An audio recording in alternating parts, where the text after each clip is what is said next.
Hey, good morning and welcome to the Fez in Hopewell. It is the state of the county here on Beaver County Radio. Frank Sparks, and we're going to get started here at 8:30 right away. But joining me now is Lance Grable. He is the president of the Beaver County Chamber. And so, Lance, give us a little bit of preview of what we're going to see today.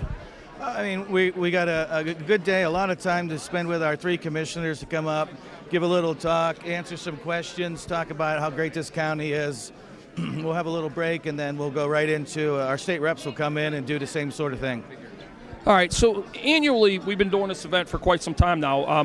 Why do you bring this to the people of Beaver County and to the Chamber every year? I mean, let's be honest. It's difficult sometimes to get in front of the commissioners or our state reps with as busy as they are. As however many people want to come in and be able to talk to them on a daily basis. So to have something like this where people can sit down, actually write a question and potentially get it answered by the commissioner, get some face time, allow people to network with one another. Like, there's so many people in this county that make this county move, so it's just real important to get as many people in here as possible to, enjoy the day. And last year you started out, it used to be just the commissioners. Last year you had some of the state reps, so you're going to even add more to that this year. Well, we're having this. It's the same as as last year with the state reps, but we expanded the amount of time that each of them are going to get. Like I think I cut the commissioners short a little bit last year. We didn't get started as fast as we wanted, so I'm making sure they have plenty of time. And really, it's for those that are here and those that are listening to make sure that they have enough time to hear our commissioners. But same sort of format, just a little bit longer amount of time. Okay, and there will be a question and answer session like there normally is? Yeah, the commissioners will go up, give a speech or something that they want to talk about at first, and then once that's done, we had some questions come in. Some of those questions will be asked, and then we'll take questions from people that are here in attendance. So tell us a little bit about. Good morning, Lance. How are you? Tell us a little bit about the Chamber and what all the Chamber does for Beaver County. You know what? I say this all the time. The Chamber is about building relationships and providing opportunities. Really, we want to, and this event is a perfect example of that. We want to try to help as many small businesses and organizations build relationships with one another, try to promote collaboration, and give them an opportunity to sell themselves, sell their organization, their business, or whatever that is. And every time that we do that, even just a little bit, this county just gets better and better. So today's State of the County, what are some of the other events that you guys are planning on putting on throughout the year this year? We have a speaker series that actually had one last night in healthcare. The next one is history. It'll be awesome. It'll be a lot about America's 250, but where Beaver County stands in that 250. We have a casino night or a Monte Carlo night that'll be coming up here pretty soon. We have a legislative cruise. We have a congressional breakfast coming up. So we got a lot of events. Like, keep an eye on the website. It's where we have everything listed. All right, so if somebody is interested in joining the Beaver County Chamber, how can they do that? Give a call. Josie is my staffer that is unbelievable, and she'll do everything she can to help walk you through the process. You can go online and do it, but I always say I'm an old guy, so I like face-to-face. So give Josie a call, give the office a call, and she'll walk you through it.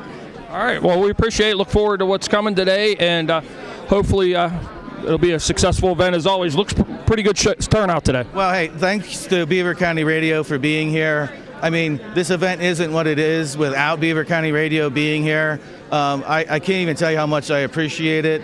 Anybody that's out there, any business, I'm telling you right now, if you have the chance to do some ads at Beaver County Radio, the amount of people that they reach, please give them a call. It will help your business immensely. We appreciate that, Lance, and we will definitely help everybody as much as we can. We love being a part and appreciate our partnership with you and us being at all the events. We appreciate it. Appreciate you, man. Thank you. All right, thanks, Lance. All right, coming up, we're going to have some more interviews. We're going to get started State of the County. It's going to start right at 8:30 because they do need to get started. But for now, Curtis, if you want to take a short break, we'll take a short break and we'll come back with more here on Beaver County Radio. Patriot Home Care is now hiring caregivers. Are you a caring and compassionate individual looking for a reliable income with benefits? Then call Patriot Home Care today. Benefits include health insurance, life insurance, paid vacation after 1 year, and 1.5 times hourly pay for overtime plus holiday hours. Patriot Home Care employees provide personal care, conversation and companionship, medication reminders, light housekeeping and laundry, meal preparation, and errands. Start your career in home care today and call Patriot Home Care at 724-506-8911 or apply online at patriothomecare.org. Falling in love is one thing. Having anxiety about falling is a whole different subject. If you or a family member are concerned about falling, and yes, either up or down the stairs, or maybe even out of bed, St. Barnabas has a special message and some ideas just for you. Years of experience in working with people who are prone to falls has given St. Barnabas special expertise in this area. Call them at 724-443-0700 and learn about ways that you can begin to feel more confident and safe, including suggestions that you can implement right now into your daily routine. Call St. Barnabas at 724-443-0700. For many years now, St. Barnabas has been helping people fall, in love that is, with their new, better life, a longer life, a risk-free life. Call St. Barnabas now at 724-443-0700 or visit stbarnabashealthsystem.com and learn more about living longer and better. Character becomes a part of everything we do. It's who we are, and McGee Heating and Air Conditioning's good character has been at the forefront of the service they've offered for generations now. Dedication, honesty, and talent are a part of everything they do. So if it's keeping you cool or keeping you warm, McGee has what it takes to do the right thing. Call McGee Heating and Air Conditioning, family owned and operated, Main Street in Aliquippa. McGee Heating and Air Conditioning is happy to sponsor Pick of the Litter.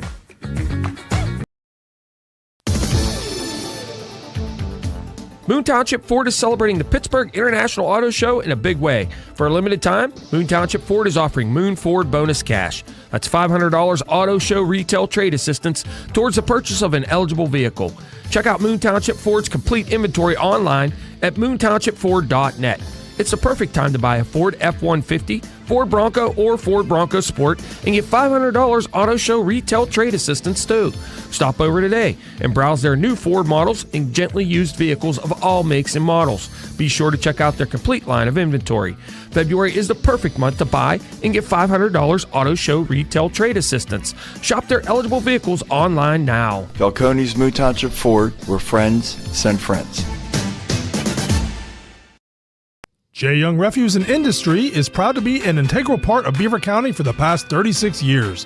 Featuring a wide range of recycling services for contracted areas, they are sure to help you get the job done.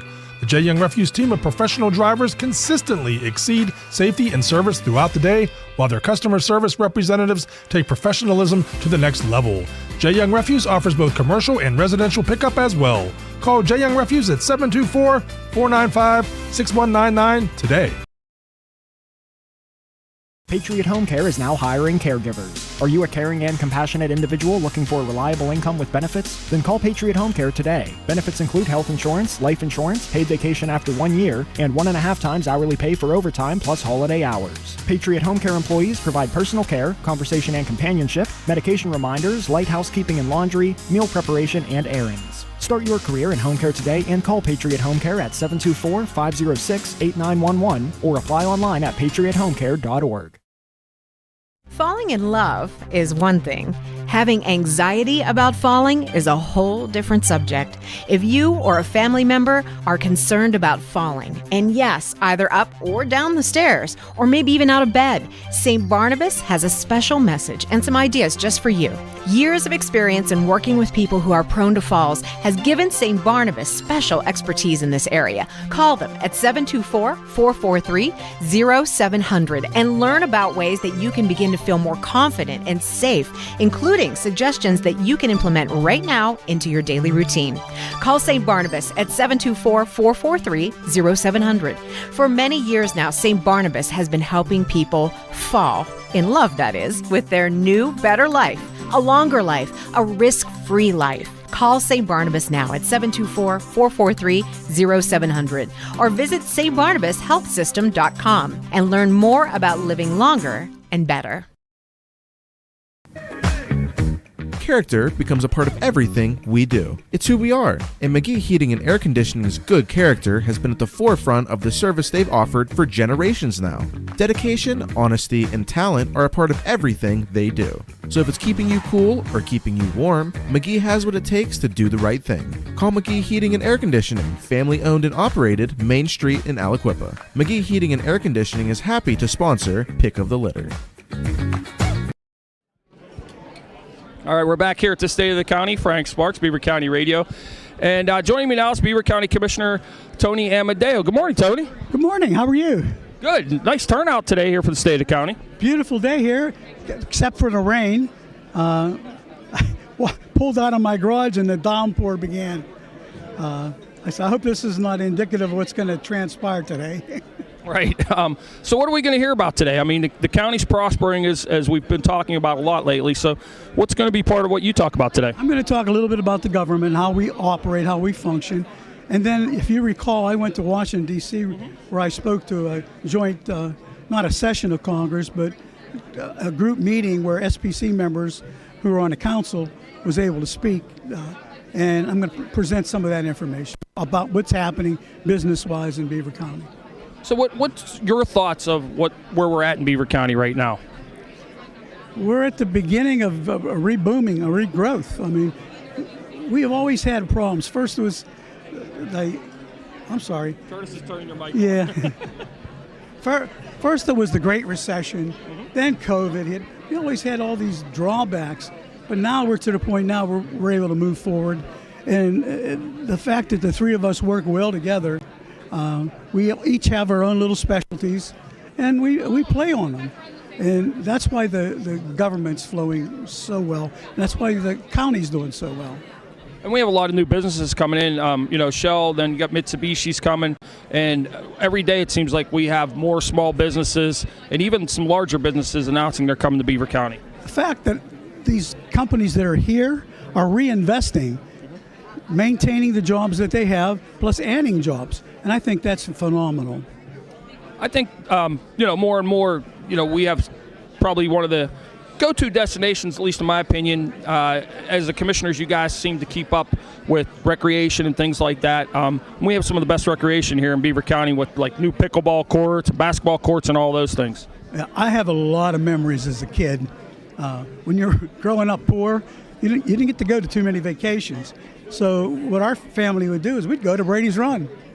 Spent a lot of quality time at Brady's Run, and I never have any qualms about investing into our parks, especially Brady's Run. I remember as a kid we used to go when Brush Creek was new, and that was before it had the extension on it. We'd go out there and they had the built-in grills, and we'd grill and have a good time playing in the creek all summer, throughout the summer. Yeah. I wish there was something we could do about the flooding that occurs out there, because we have to shut the park down when the flooding comes. Actually, the water level goes above the bridge. You can't even get in. So, 250 this year. Beaver County is going to be celebrating as well. Beaver County celebrated a big anniversary last year. What's some of the things that maybe give us a little preview of what's going to be happening here? We have no idea. We got them to cancel the last one, and they'll tell us the morning of what the program is. As a matter of fact, we just met with Tony Caltori yesterday, and my question to him was, Tony, what do they want from us? What do they want us to speak? They want us to do anything? He says, Tony, I have no idea. We'll know once they come in the morning what they expect of us. I know we're going to get a bell, a replica Liberty bell, right, that says Beaver County on it. That's cool. That I know, but that's it. Wow. So when's that meeting take place? It's coming up, right? 24th, from 2 to 4. And that's the one that all the people throughout the community are invited to as well, right? I think you had to register for it. But I'm not sure with this new one. The original one, you had to register. So it's going to be a really cool time. It's a great time to be alive in Beaver County, great time to be part of Beaver County as Beaver County starts to redevelop and more happens. Moving forward, what's your vision for the future of Beaver County? Just keep growing. I mean, we have to realize that energy is a big thing for us. We have to go after the dollars from the federal government and state government to perpetuate the energy grid. I think that's one of our problems in not just Beaver County, but in the region. That's what my concern is with the data centers. If they can bring their own power and put power in the grid, I'm for it. If they can't do that, then I'm going to be skeptical. Well, we've heard different stories going around like Bruce Mansfield. What's your thoughts about them coming in there making their own power plant at Bruce Mansfield? Well, it's a brownfield. They have a process where they're not using copious amounts of water. They're going to bring their own power, and they're going to put power into the grid. It's a win-win. Absolutely. So, and to see that, and then, you know, there's a possibility of something going on Pitt Raceway as well. There's been rumors about that throughout since that closed down. But more and more, it seems like the technology and everything in Beaver County, especially with the Wi-Fi project, you know, the broadband project that went through and everything, just more and more going on here in the county. Right. We jumped on board with the Wi-Fi early on. We said we contribute $20 million. I think we're already $24 million. Thank God for the federal government, the dollars that they gave us.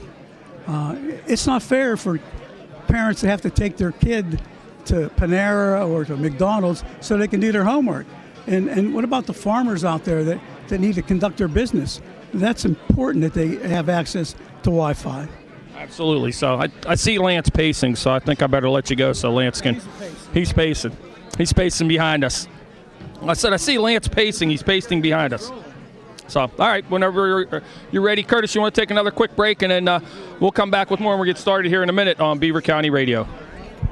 Patriot Home Care is now hiring caregivers. Are you a caring and compassionate individual looking for a reliable income with benefits? Then call Patriot Home Care today. Benefits include health insurance, life insurance, paid vacation after 1 year, and 1.5 times hourly pay for overtime plus holiday hours. Patriot Home Care employees provide personal care, conversation and companionship, medication reminders, light housekeeping and laundry, meal preparation, and errands. Start your career in home care today and call Patriot Home Care at 724-506-8911 or apply online at patriothomecare.org.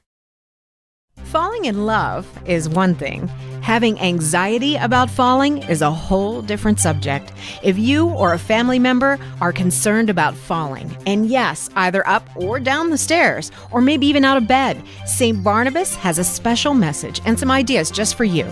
Years of experience in working with people who are prone to falls has given St. Barnabas special expertise in this area. Call them at 724-443-0700 and learn about ways that you can begin to feel more confident and safe, including suggestions that you can implement right now into your daily routine.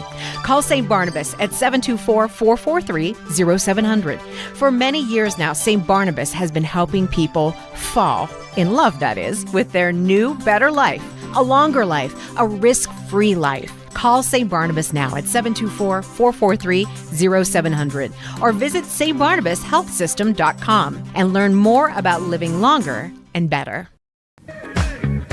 Character becomes a part of everything we do. It's who we are, and McGee Heating and Air Conditioning's good character has been at the forefront of the service they've offered for generations now.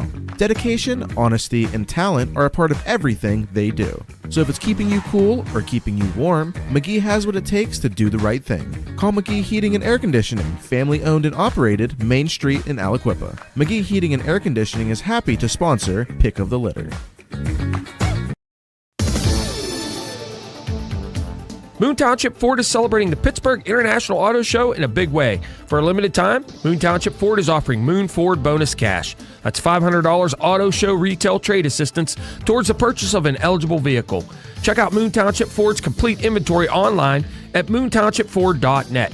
It's the perfect time to buy a Ford F-150, Ford Bronco, or Ford Bronco Sport and get $500 auto show retail trade assistance too. Stop over today and browse their new Ford models and gently used vehicles of all makes and models. Be sure to check out their complete line of inventory.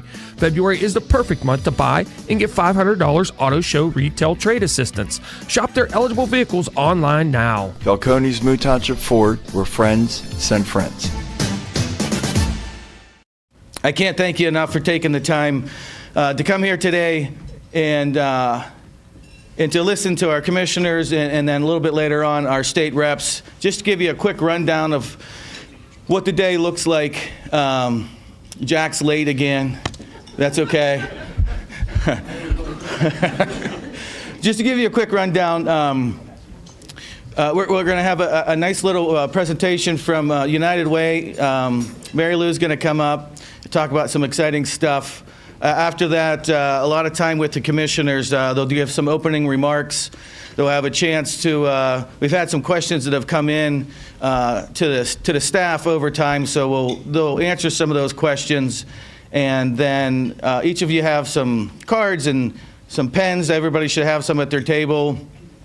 Myself and the rest of the staff will be around. If you have a question that you want answered, write it down, hold it up, and we'll get to you. If you don't mind, just hold it up for a little bit. We'll grab it, and we'll get in touch with you and make sure that we can bring it up. Time permitting, we'll answer as many of those questions as we can.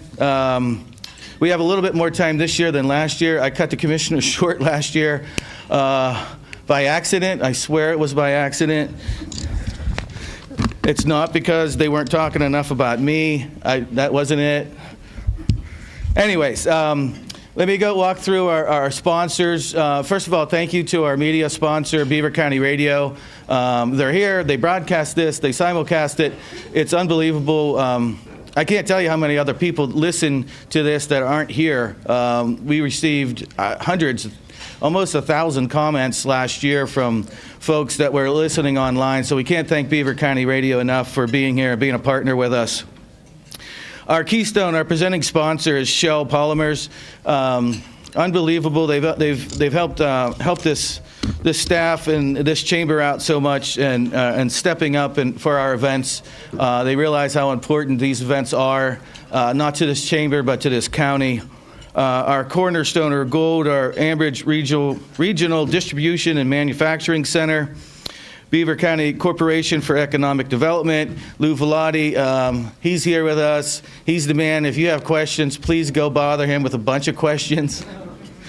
Beaver County Regional Council of Governments, thank you, COG. Energy Transfer, Housing Opportunities, Inc., IBEW 712, LSSE, Lennon Smith, Solaray, Univest Financial, our builder, our silver, the Eads Group, Penn State Beaver, Pennsylvania American Water, and of course, again, our media sponsor is Beaver County Radio. Once again, I said we're just a few minutes behind, so I said I would make this brief. I do want to say just something real quick before I bring Mary Lou up. You know, this couldn't be a better time for this. This county is thriving right now. Any of you that have heard me talk before have heard me say that this is the best county in the entire country. And any of you that know me know that I truly believe that. I mean, I 100% believe that. You know, it wasn't too long ago, probably about 5 or 6 years ago, and these commissioners are going to remember that. And you know, we have our chair, Commissioner Camp. We have Commissioner Amadeo and Commissioner Jack Manning here. And I sat in their offices probably 5 or 6 years ago, and I said, I want to change the narrative of how people look at Beaver County. I used to hear years ago, and even growing up here, I would hear something would happen, an event, something would come up, and somebody would be like, typical Beaver County. Like that we were behind the 8 ball, like we weren't doing something fast enough. And I said, I want to change that narrative. I want to turn it into typical Beaver County. Like, yes, they're ahead of the game. Yes, of course. Why aren't you doing what Beaver County is doing? And with, you know, a huge thanks to all of the borough managers, all the organizations that are here today and that are here in this county, our labor unions, everybody, you do so much work to take us to a point where that narrative has changed. And it's truly because of the leadership of these 3 gentlemen during their tenure. I'm telling you, during their tenure, that has changed. We are on such a trajectory right now. This county is on such a trajectory. It's like something that we've never seen before. And gentlemen, I can't thank you enough for your leadership and what you guys have done for this county.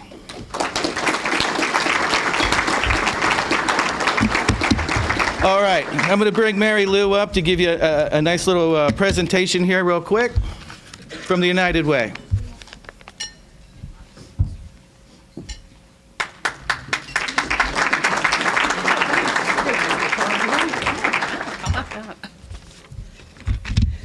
Well, thank you very much. I am Mary Lou Haryu, the Director of the United Way of Beaver County.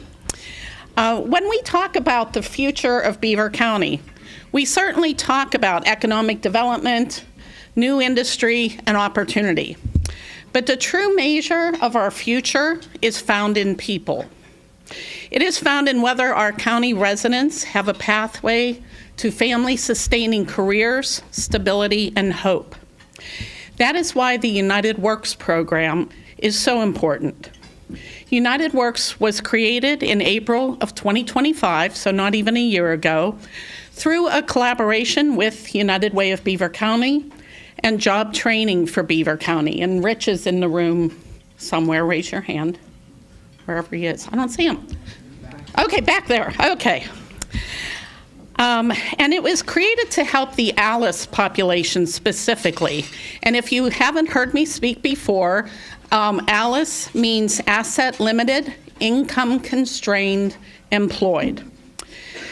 And it was created to help them gain the training and credentials that they need to move from surviving to thriving. ALICE individuals are working, often multiple jobs, but still struggling to make ends meet. They don't lack work ethic, they lack opportunity and success. Over the past 2 years, Shell Polymers has made a significant financial investment in United Works, recognizing that workforce development is critical to the strength of our region. And we are incredibly grateful that they have committed to an even higher level of support this year. Their partnership demonstrates a deep belief in Beaver County and in the people who call it home. Several other organizations, foundations, and individuals in this room have also expressed their belief in the United Works program through their financial support. Several labor organizations, I've seen the Carpenters here today, IBEW, they are referring to the program because they see the potential. Other United Ways across the country are now coming to us for guidance on starting their own workforce development programs. United Works is increasingly gaining attention. Right now, we have 7 enrollees in the program, 7 individuals who are taking courageous steps to change their lives. This program gives access to college degrees or certificates, union apprenticeships, or other trade certifications. It gives the opportunity to work at our local industries and earn a life-changing income. We are already seeing what is possible. Giovanni, our first graduate, and there is the slide, and he is on the left waving out of a truck cab. He was working as a waiter for $19 an hour. Through United Works, he completed the necessary training to earn his CDL. Today, he is driving a truck, earning $38 an hour plus benefits. He has doubled his income. He has benefits, he has stability, he has options. Cammie, who is also in the slide, is an enthusiastic young woman who dreamed of a career in law enforcement. But because she came from an ALICE household, she didn't really think she was going to be able to afford the training. But she is now, through United Works, enrolled in the police academy at CCBC and already has a job waiting for her with the local police force. A dream come true and a step up out of ALICE. But these stories are about more than one job training or job change or one college enrollment. They are about generational impact. When a parent doubles their income, children see what is possible. When a family gains financial stability, stress decreases, health improves, and educational opportunities expand.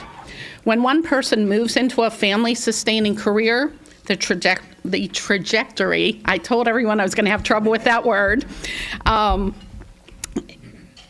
that entire family, and often future generations, changes. United Works is helping one person at a time, but one person at a time is how communities transform. If we want a thriving Beaver County 5, 10, 20 years from now, we must invest in our people today. United Works is not just a program, it is a promise that with the right support, the right training, and the right partnerships, our neighbors can build brighter futures for themselves and for generations to come. At your seat is a half-page flyer, looks like this, about the United Works program. The QR code takes you to our website where you or your company can commit to being part of a brighter future for Beaver County. If you want to learn more about United Works, please come and talk to me.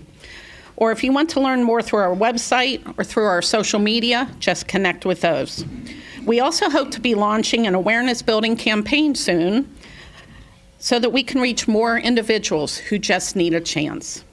And please share information about United Works with someone who you know just needs a chance. Thank you.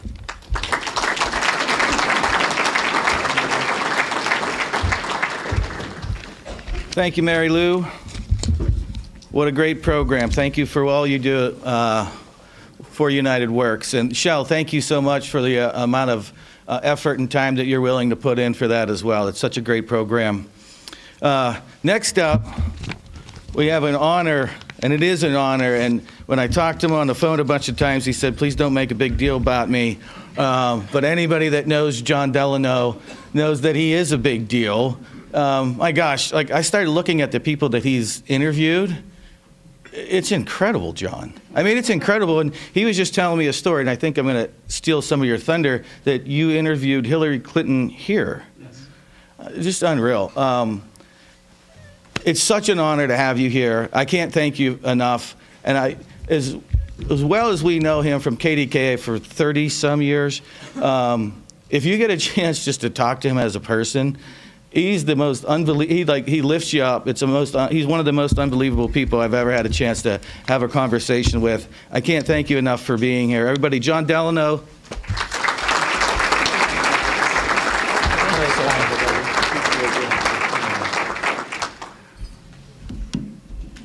Well, thank you, Lance. That was an unbelievable introduction. I really appreciate it, and it's great to be back. I want to apologize because I was supposed to be here last year, as Katie was reminding me, and I got COVID. In fact, I was double whammied with COVID. I don't know if you've heard of the double COVID, but I had COVID in January, took Paxlovid, you know, the old ad, and then got COVID again. And apparently this is not uncommon when you take Paxlovid. Paxlovid does relieve and I'm not a doctor, and I don't want to sound like a doctor here. But bottom line is that although it suppresses the COVID and you feel better quicker, it also does not necessarily knock out the disease.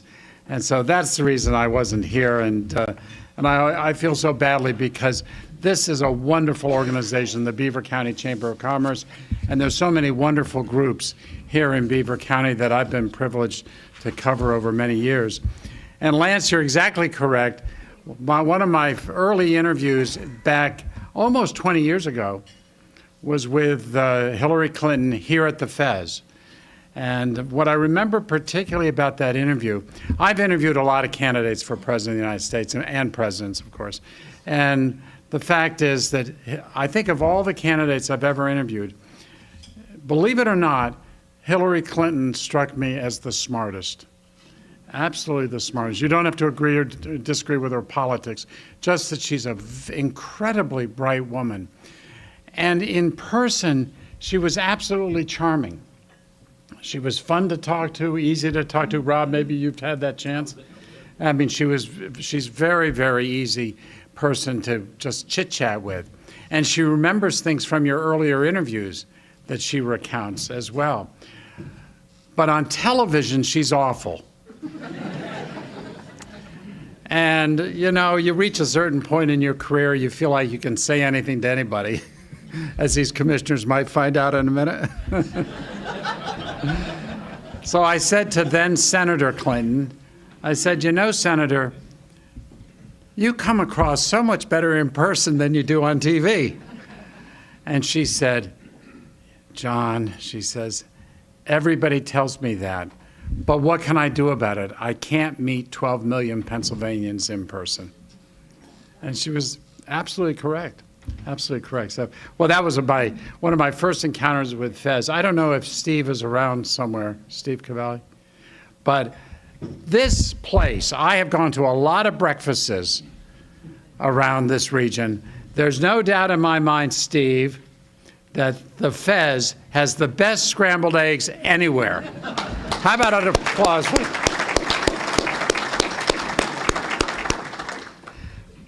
And I mean it. I really mean it. I just had a plate. I could eat more.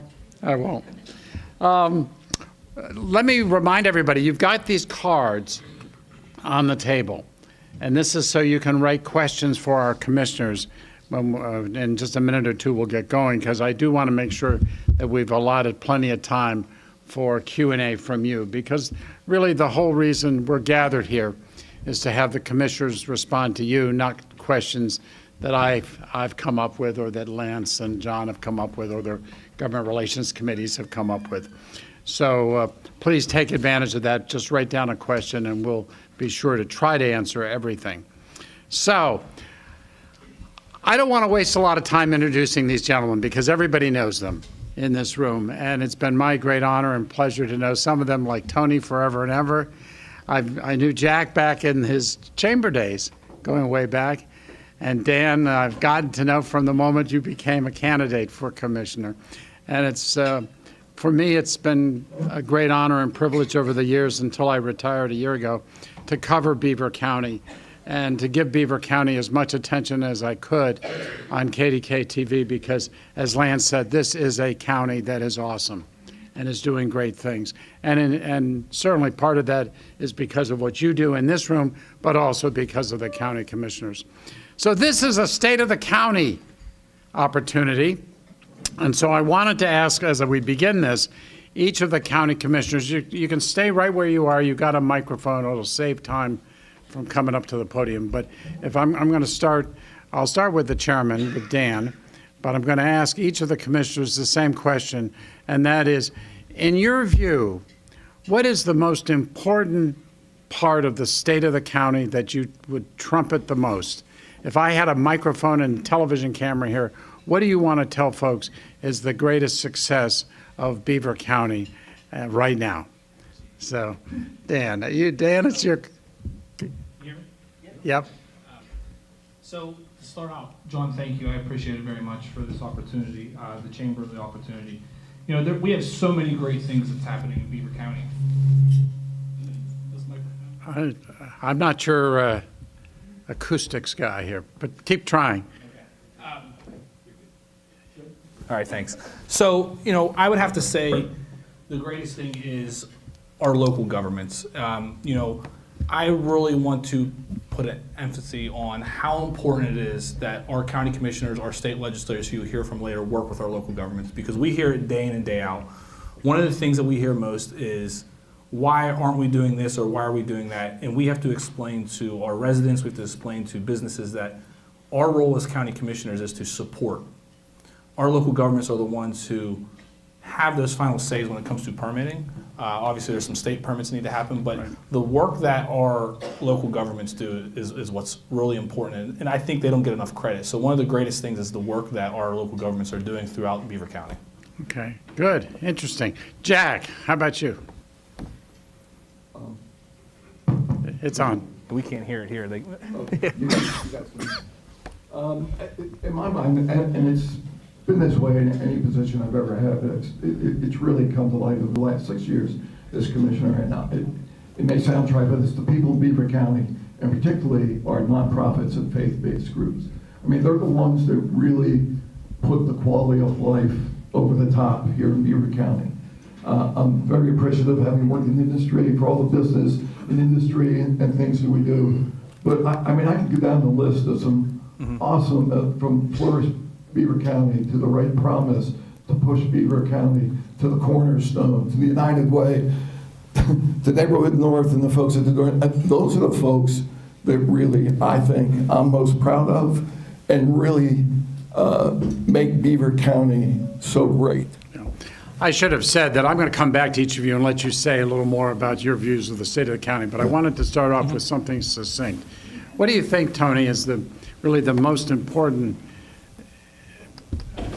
opportunity, event, people, whatever, that has contributed to the success of Beaver County? It's on. Can you hear me? Yeah. Basically, it's our people. There's no better place to live, raise a family than in Beaver County. I mean, my father was a steel worker. I grew up 2 blocks from the blast furnaces and the coke ovens of J&L. And I tell this to people all the time. I was 9 years old before I realized snow didn't have black specks in it. Think about that. But when we had the black specks, everybody worked. Yeah, it goes in and out. It goes in and out. The fact that we take care of our people, I mean, United Way, for example. I was a teacher for 34 years. we really worked hard to make sure that we helped the less fortunate. And as a commissioner for the last 19 years, we've also worked hard to help people. Because what's our motto? Divided by our rivers, united by our people. That says it all. That guy was a genius, or a woman was a genius that came up with that motto. Yeah. Good. Well, thank you. Now I'm going to come back to you and let you, I know you were told you got a few minutes to give us your state of the county. But, so we'll start with the chairman again. Dan, if you'd like to take no more than 3 or 4 or 5 minutes. I'll cut you off. We'll keep it quick. John, thank you. Lance, Katie, Chamber, Government Affairs Committee, it's truly an honor to be here. It's hard to believe in 2016, it was my first day of the county. We were in this room for future. I do like this room better because it's easier to look and see the people other than, down the ways. But, as chairman of the Board of Commissioners and someone who's had the privilege to serve since 2016, it's truly an honor to be here with the community, the business leaders that we have here today. One thing I want to say about the state of the county here in Beaver County, our focus up here remains clear. Growing our economy, protecting our communities, and delivering responsible, effective service for the residents who depend on us every day. Over the past year, our leadership has remained committed to creating an environment where businesses can invest, where families can thrive, and local government operates efficiently and responsibly all the way down to our local government up to our state. Economic development is not just attracting opportunity, it's about building confidence in Beaver County's future. That means modern infrastructure, strong public safety, and sound financial management. Public safety continues to be one of our 3 highest priorities. Just last week, we officially submitted plans to Patterson Township for the approval of our new hazardous materials building. We anticipate this project going out for bid here in the future. This investment strengthens our emergency preparedness while allowing us to repurpose space with the current facility that is now dedicated to the Emergency Services Unit. That unit, led by District Attorney Nate Bible and Chief Detective Pat Young, represents one of the most highly trained and well-equipped emergency response teams anywhere in Western Pennsylvania and across the Commonwealth. Their work ensures that Beaver County is prepared not only for today's challenges, but the unexpected emergencies of tomorrow. At the same time, we continue to focus on responsible stewardship for the taxpayers' resources. Our Department of Public Works employees are actively consolidating county storage operations by relocating materials to St. Barnabas storage facility that this project was spearheaded and led by Commissioner Manning. We are also working with our local mine contract by removing the stored items currently there that have been housed for many years. That contract expires in 2026. We've spoke about that previous at State of the Counties. This move is expected to save thousands, if not hundreds of thousands of dollars a year. It's another way of operating smarter and more efficiently for the taxpayers. Serving our residents also means supporting our dedicated workforce that we have in the county every single day. Beginning in January, Beaver County transitioned employee health care coverage to Highmark Insurance, providing our employees with access to UPMC and Allegheny Health Network facilities in the future. This changed our choice of healthcare, improves access to care and strengthens benefits while maintaining fiscal responsibility. We've also made significant progress in maintaining our strong labor relations in the courthouse. Across Beaver County government, we manage 9 collective bargaining agreements, and I think Commissioner Manning and Commissioner Medeo both say it's one of the toughest things we do is that we have to deal with our 9 CBAs because we know how important our workforce is. Today, only 2 of those 9 remain outstanding. Our public defenders and district attorneys contract, which has expired in December of 2024, is scheduled for arbitration on March 31st. Our law department with Gary Fidelis and Nate Morgan have been negotiating that, and it seems that we may have reached a settlement here in the coming weeks, and we're looking forward to that. Also, our correction facility employees, following their expiration of their agreement in 2025, our goal remains simple: fair agreements and respect of employees for protecting our taxpayers as well. While all these efforts are a broader commitment to deliver high-quality services while positioning Beaver County for long-term success, whether it's investing in public safety, strengthening our workforce, or improving operations at the courthouse, or driving economic development. Every decision we make is guided by one question: how do we better serve the people of Beaver County?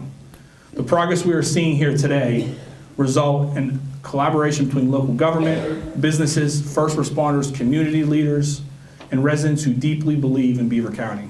Beaver County has always been defined by resilience, hard work, and pride in its communities. And those values continue to guide the three of us to move forward. Thank you for your partnership, your investment, and your commitment, and continued belief in Beaver County, and we look forward to sharing the future of Beaver County with you today. Thank you, Commissioner.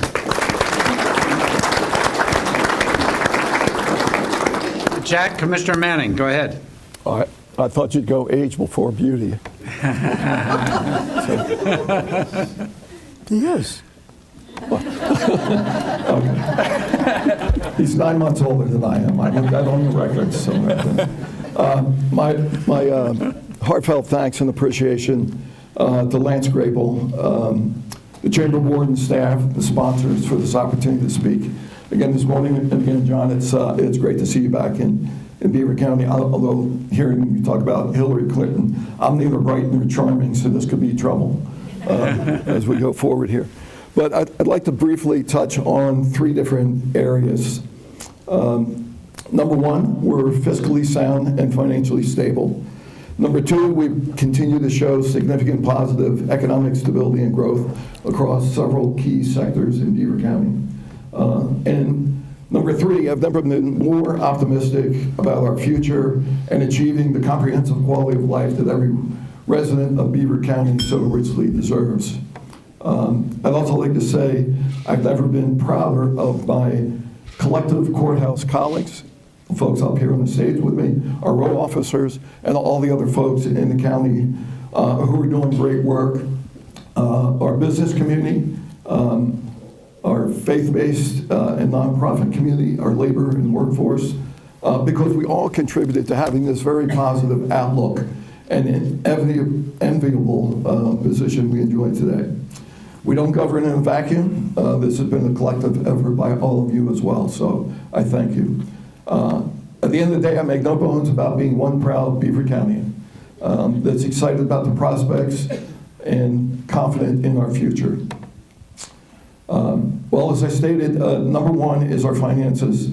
You may recall something called the pandemic that hit, and it really washed out 2020, 2021, 2022, whatever progress we were making, we clearly receded or were stagnant at best.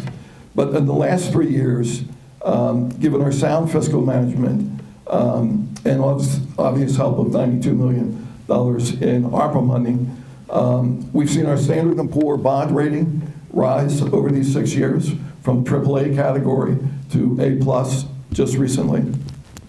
We have not had to raise county debt, operating taxes. We didn't rely on those ARPA funds to balance the budget, as many counties in the Commonwealth had to do. We've managed a manageable level of debt service versus a portion of our overall expenditures. And some of that debt was taken on due to the reassessment that was court mandated, and we had to finance some through. And we're maintaining about a $13 million cash reserves. We also didn't have to borrow money when Harrisburg decided not to pass the budget on time. Looking over, there's only one state rep here yet, so don't want to pick on anybody. But a lot of it's not all Rob's fault. Well, there's a theme here, because I'll get to the federal government a little bit later.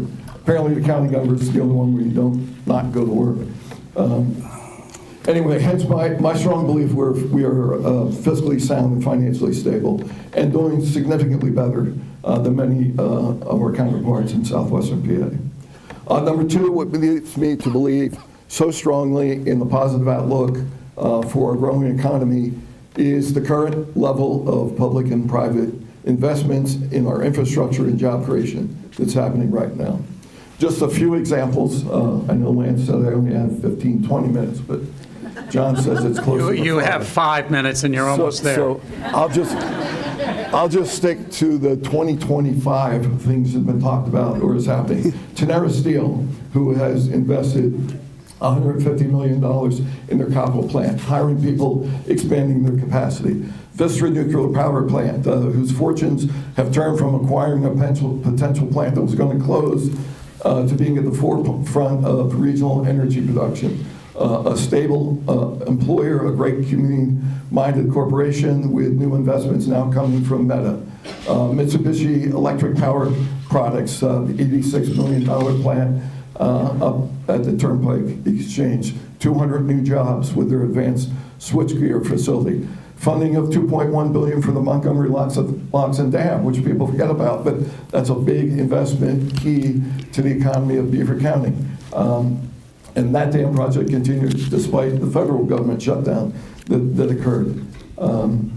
Stolzel Glass is expanding there in Monaca. The Turnpike Bridge, the $290 million Turnpike Bridge, is going to have a significant difference at exit 13 in the Turnpike for redevelopment and opportunities. That's ongoing. Fezzik Energy has talked about a $2 billion initiative to build a data center to West Aliquippa and Midland. The Frontier Group's $3.2 billion shipping port power plant project, which will create thousands of construction jobs and probably 300 to 400 permanent jobs. In addition, Frontier is partnering with Aligned Data Centers to bring a potential $10 billion hyperscale data center to the site, which is expected to create another couple of thousand construction jobs and 500 to 700 permanent jobs. As for number 3, talking about our quality of life, I know that can be very subjective, kind of in the eye of the beholder, but here are some examples of things that are happening that I think affect all of our families and our communities. Education and healthcare, eds and meds, has always been our biggest employment sector in Beaver County. Believe it or not, manufacturing was third for a while. It's now crept up to second, very close with retail. But from Heritage Valley to CCBC, eds and meds employ more people in Beaver County than manufacturing and retail combined. The potential affiliation between Heritage Valley and Allegheny Health Network, Highmark, is huge. I can't overstate how important that is for healthcare in our region and our quality of life. The state just approved a license for the former Brighton Rehab facility, which I think you may have heard a little bit about, not a whole lot there, but that'll help preserve over 300 senior living accommodations and the jobs associated with that. The VA is building a new $7.1 million outpatient clinic at the Beaver Valley Mall's former Sears Center. CCBC, Geneva, Penn State Beavers enrollments are all up over last year. Another positive side. And even more positive is that most of the graduates are staying in the county, investing in the county, and working in the county. The Penn State Beaver campus is now home to a $6 million animal diagnostic laboratory. Huge thing for our farmers, and this was a result of the Norfolk train derailment that happened, Norfolk Southern train derailment. We preserved 3 more farms last year to bring the total to 44 and over 4,200 acres through the Beaver County Ag Land Preservation Program, and there are 3 more farms queued up for this year. Our 9 core legacy riverfront towns with main streets continue to show more vibrancy. 51 entrepreneurs started new businesses in 2025 in those towns. We're using Act 152 money to start a redevelopment authority municipal blight assistance program that is available to every municipality to help clean up blight in their residential areas and their business districts. I'll skip that because you said that. We continue to invest millions into our parks and recreational facilities to promote tourism and host local and national events. Our hotel tax revenue has not declined as predicted by some after the completion of the cracker plant. Someone's visiting our hotels, and we expect a big influx during the NFL draft and with all of our American 250 celebrations that we have. So I'll finish with just one last thing that I think also is important in quality of life enhancement, and that's our nationally recognized award-winning broadband program, Connect Beaver County, which was started by Lance Grable, I might add, before he bailed on this. I've always said this, of all the presidents and executive directors of the Chamber of Commerce, Lance Grable is clearly one.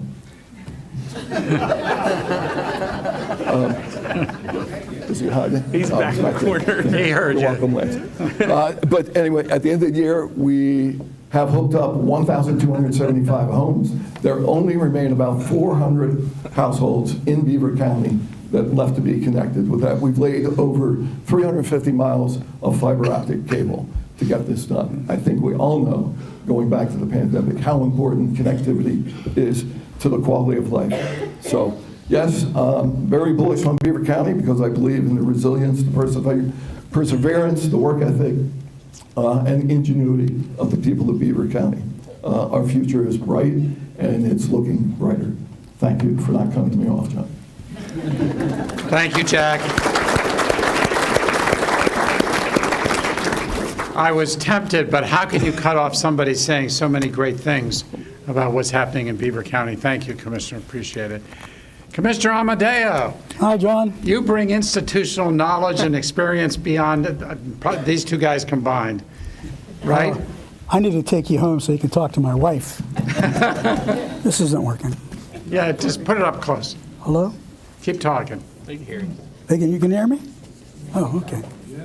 I remember that night, actually the day before that incident with Hillary Clinton here. You do? Yes, Yeah. that's how I know after 54 years that my wife still loves me and loved me at that point in time, because I got a phone call also. I was on the beach in Fort Lauderdale. I get a phone call. I have to come home to introduce Hillary Clinton at the feds. So I left my wife on the beach the next night, came to the banquet, introduced her, spoke, went to the airport, jumped on a plane, and went back to Fort Lauderdale.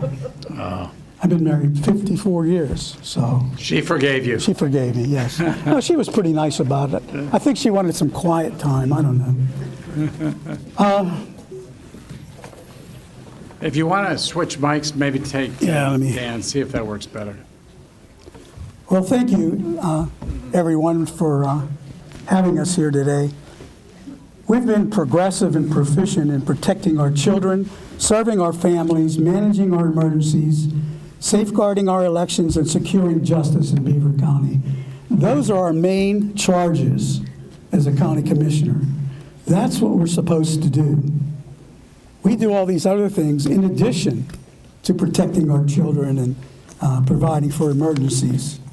Some of our local priorities include education, workforce development, small business and economic development, public safety, planning and redevelopment, and quality of life.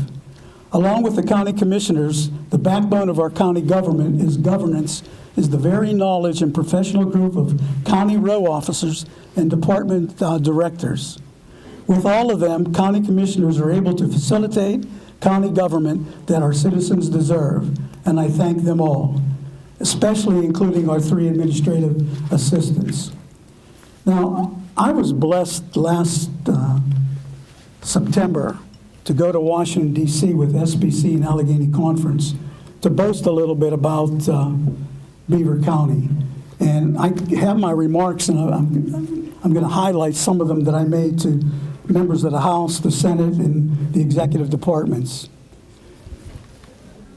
First of all, we went from an A to an A+ rating by Standard & Poor's Global. I mean, you can say a whole lot about the county government, how well you're doing.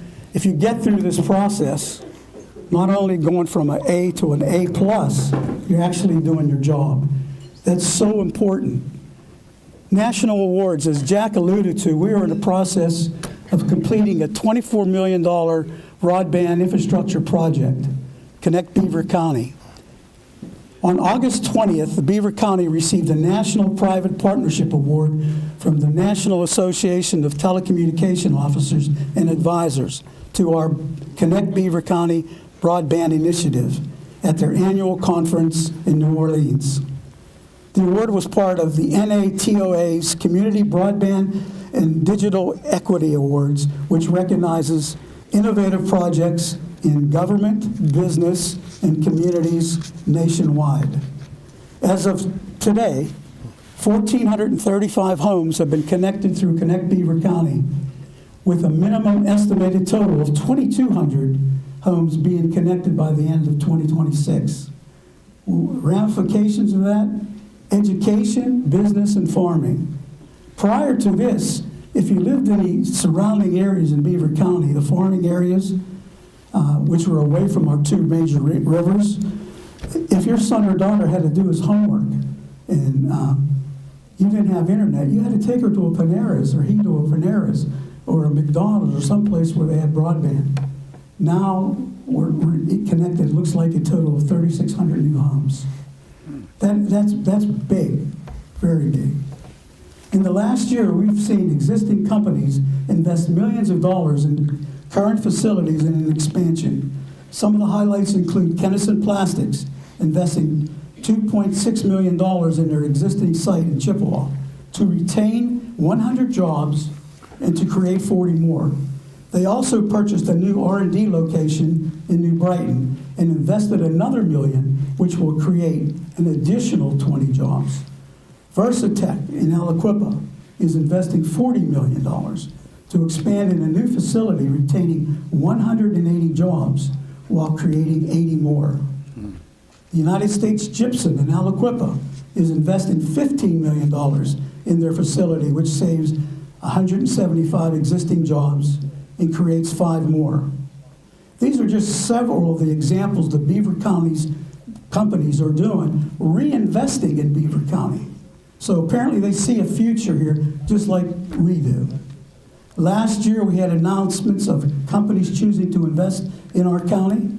For example, Mitsubishi Electric Power Products Incorporated is building a brand new facility to manufacture advanced switchgear in Big Beaver Borough at a cost of $96 million, creating 200 jobs. Recently, it was announced that Shippingport Power Station, Frontier, is planned at the site of the former Bruce Mansfield Power Plant, transforming the former coal generation to natural gas at a cost of roughly $6 billion with a B, creating an estimated 340 jobs at the power station component of the project alone. And that's just from the power. There's more to come as we are actively working on a handful of projects, 3 of which will be announced within the next year, such as a manufacturing construction project that is in energy supply chain, an advanced manufacturer in the energy sector, a large hyperscale data center. So keep following us, and we'll get those projects to the finish line as soon as we can. As you probably guessed from our recent successes, including the ones we worked on, our focus over the next few years centers around energy production, and advanced manufacturing up and down the energy supply chain.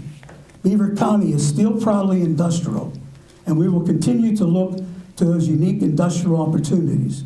We will also continue to look forward to further revitalization of our river communities. Finally, with Beaver County's continued focus on energy sector, the federal energy policy is key to our future success. We support an all-above approach when it comes to energy.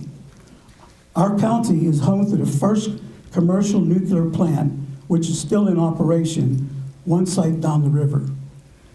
At one time, we also had one of the largest coal-fired facilities in North America.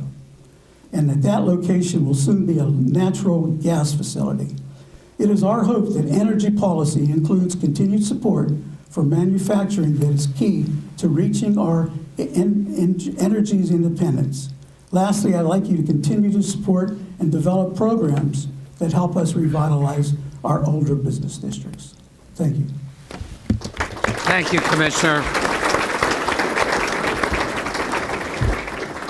All right, folks, I'm going to start to ask a few questions, but fill out your cards if you've got questions or topics you'd like to have addressed, and I think there are folks who will collect them and bring them up to me. I've been to a lot of state of a county meetings such as this. I've never met a commissioner or a county executive at these meetings who doesn't say how great things are going. So no surprise. But my first question is, what is your greatest disappointment about the last year in Beaver County? What disappoints you the most? And Tony, I'm going to start with you. We'll just go right down the line. My greatest disappointment was losing the casino. We had an opportunity a few years back where we had a shot at getting a casino up in Big Beaver Borough. Yeah. There was a lot of people involved trying to get that done, to make that happen. That's probably my biggest disappointment. Because people are going to gamble. Doesn't matter where you go, you might as well gamble here if you can. So I support it. Was that lost this past year? No. Yeah, because I thought that was a while ago. I've been around 19 years. I know you've been here longer than most of us. But focus on last year, since this is the state of the county this year. And what would you say just over the last year in Beaver County? What's your greatest disappointment? My greatest disappointment is how the three levels of government don't work together. Funding, we've been fortunate because we have a good budget. Some counties had to borrow money, some counties didn't know how they were going to pay their bills. And the big thing is our elderly, our children and youth, our people that are mentally challenged, they need the money now for their services. If you can't provide the money now, you're in big trouble. Yeah. And because of division of power and how money flows, first thing I learned a long time ago was there's two banks in the United States, the one in Washington, D.C., and the one in Harrisburg. If you can't get any money from those two banks, you're in big trouble if you're a county government or a local government. I like that answer, and I'll come back to it because we should explore more. Dan, what was your biggest disappointment in 2025? So, can everyone hear me? Yeah. Okay. This is, I like to be a realist. So one of the biggest disappointments I have is some of our reactions with our community members when it comes to new development in Beaver County. Obviously everyone here is supportive of new development. That's why you're here. You're here to see what's going on in the county. If we don't have better communication, so maybe the lack of communication, whether it's with the state, federal, or county, local governments, I think it's important, the lack of, when I say education, not institutional education, but educating our residents on what's happening, whether it's with new development coming into their community, whether it's construction work that's being done on the roads. Some of the times when we get these complaints, it's a simple ask instead of just going out and making assumptions. And those assumptions then spread across the community. Are you saying there's an instinctive opposition from residents to things that you're doing? No, I think what I'm saying is we need to do better in educating our residents on what's taking place. So I think it's something that's disappointing, whether it's from the federal, state, or county government. Well, you can control communications at the county level. Yes, and that's what I'm saying. I'm going to be honest here today. Is that's something we, the three of us, need to do work better. on. Yes. Gotcha. Great. Thank you very much. I think we might explore that a little bit too. Jack, what's greatest disappointment in 2025? There are a bunch of projects that we weren't able to get across the finish line that are just frustrating. Just probably an ongoing frustration with bureaucracy and not being in sync with the federal and state government sometimes, where we need financing for some really great quality of life enhancing, economic producing projects. So that's been the biggest frustration and probably disappointed that despite our efforts, Neighborhood North, we still don't have the Children's Museum in Beaver Falls that we've been talking about forever. Some of these other projects that are coming through the state for economic redevelopment, housing projects that are getting hung out with DEP, Conservation District, other issues. It's just a general frustration sometimes with the bureaucracy to get things done. Do you think these projects, excuse me, do you think these projects will come to fruition? Yeah, most of them will, but they're being delayed unnecessarily. And with the changing global dynamics of the economy, it's kind of scary to think about what can happen. Yeah. A lot of investors who are going to invest in different businesses in the county shied away with all the tariff talk, to be honest. And they're holding their stuff in reserve, saying, hey, we better see how this global economy is going. Now, full disclosure, I've worked for global companies for many years. I am a globalist. I make no bones about that. I believe in a global economy. I believe in free markets, free trade, the spirit of free enterprise. And when you have bureaucracy, when you have threats and different things happening at the national level, that trickles down. I mean, those tariffs impacted our farmers significantly. I'm heavily engaged with Beaver Lawrence Farm Bureau and the like. So the disappointment is all that bureaucracy interference from a different level that impacts the funding and our ability to move forward sometimes. Right. Thank you. Thank you, gentlemen, for your honesty on that question. I want to come back to Tony, if I may, and I think, Jack, you were saying the same thing. Maybe all three of you are saying the same thing with respect to levels of government. Now, Rob is here. I don't know whether Josh and Roman have arrived yet. I know we're going to talk to them a little bit about what's happening at the state level. But let me just ask you, just point blank, what can the state of Pennsylvania do better for the residents and the governments here in Beaver County? Tony? Work together. Put your mic. Oh. Work together. What does that mean? That means you're able to sit in a room together and smile at each other, even if you're a Democrat or a Republican, just like we do. I mean, we don't always agree on everything. We agree to disagree and move on. Yeah. But I don't even want to turn the TV on anymore. I don't watch any news unless I absolutely have to, because it's just chaotic. Well, you're probably missing out if you're not watching KDKA, but... You got me.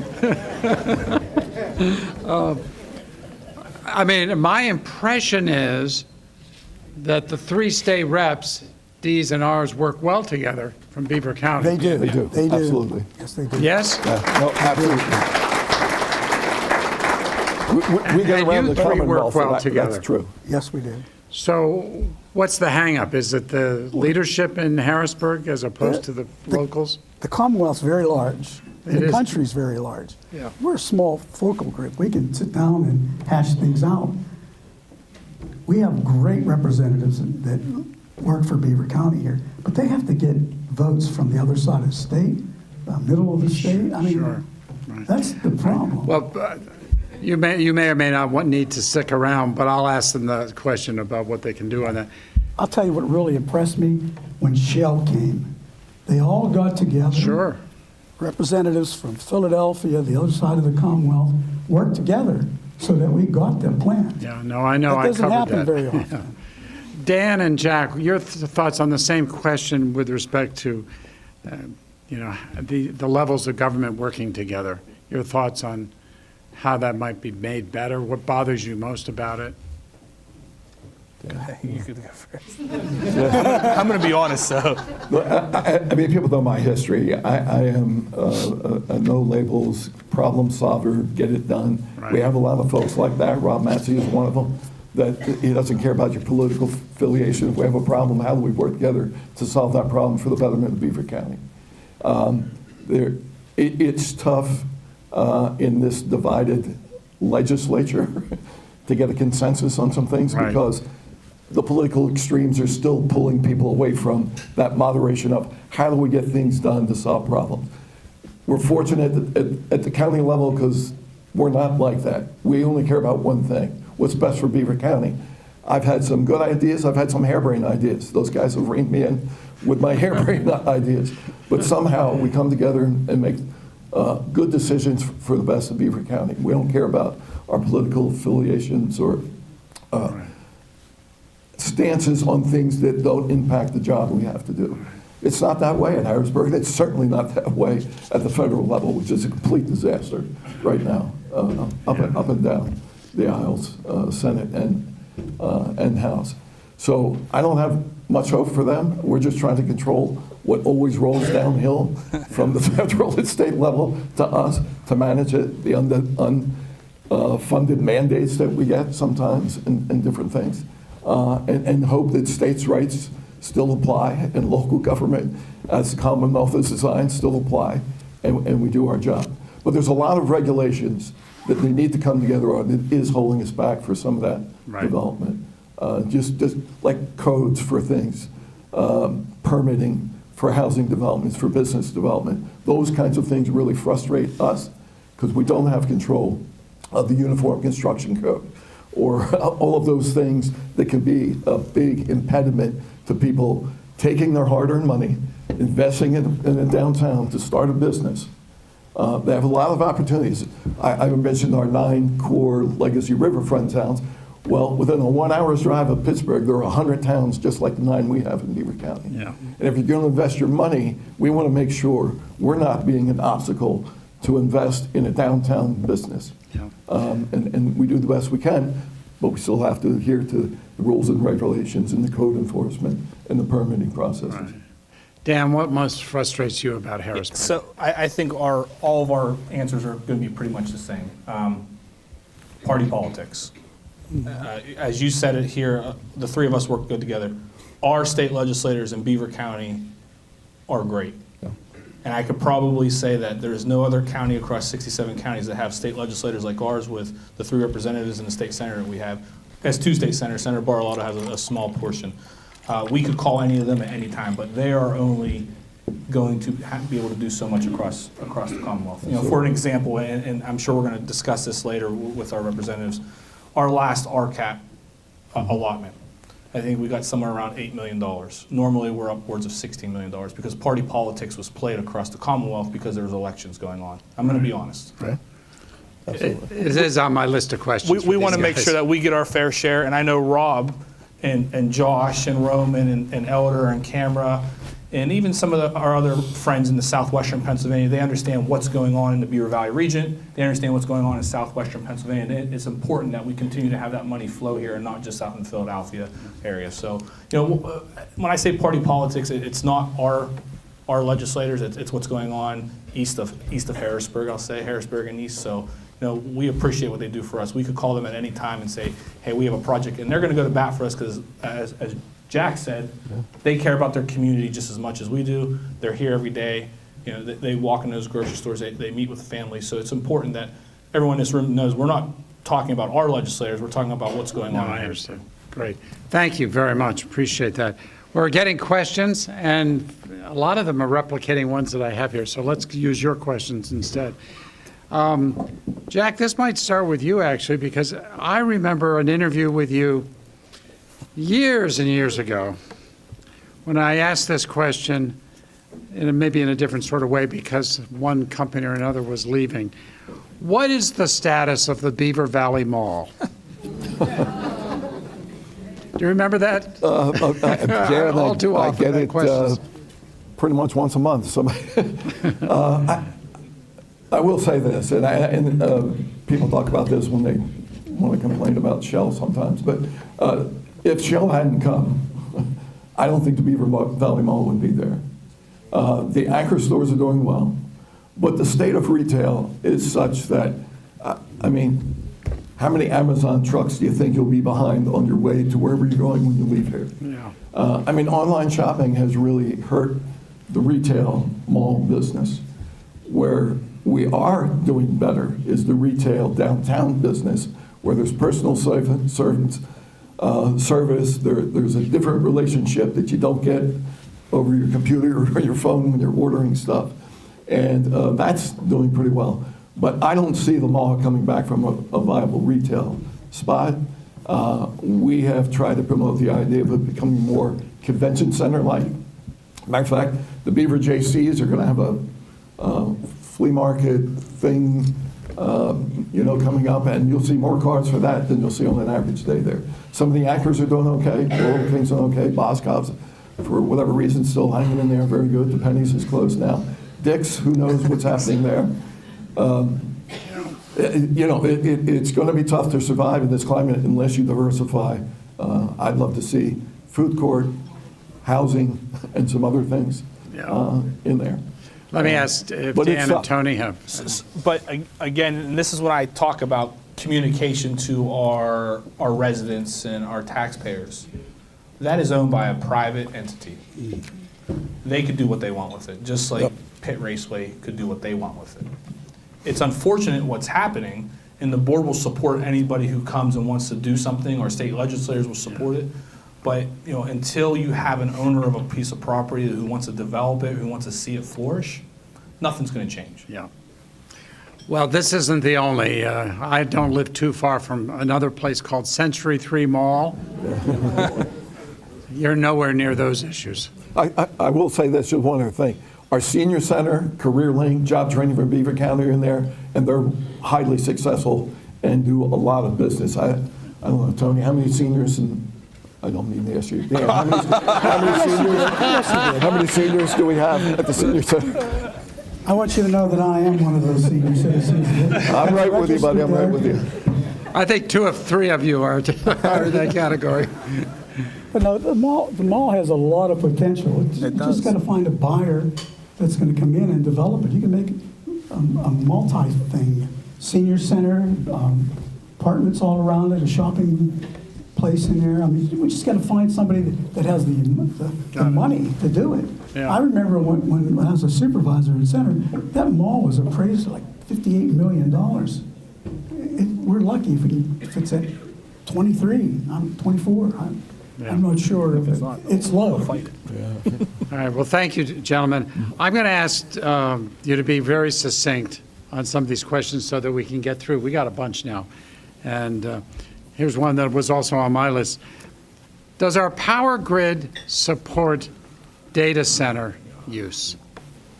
And of course, we're referring, of course, to the notion of a data center here in Beaver County. Quick answer. I can tell you the 2 that are being proposed that we know about and have been approached about do not draw power from the grid and will not draw power from the grid. They will do their own power? They're adhering to the standards that Governor Shapiro is putting out. And as a matter of fact, we'll add more power to the grid when the Frontier Group restarts the old coal-fired plant into a gas turbine plant. We'll be adding more gigawatts to the grid. So there'll be a net gain when these projects are done.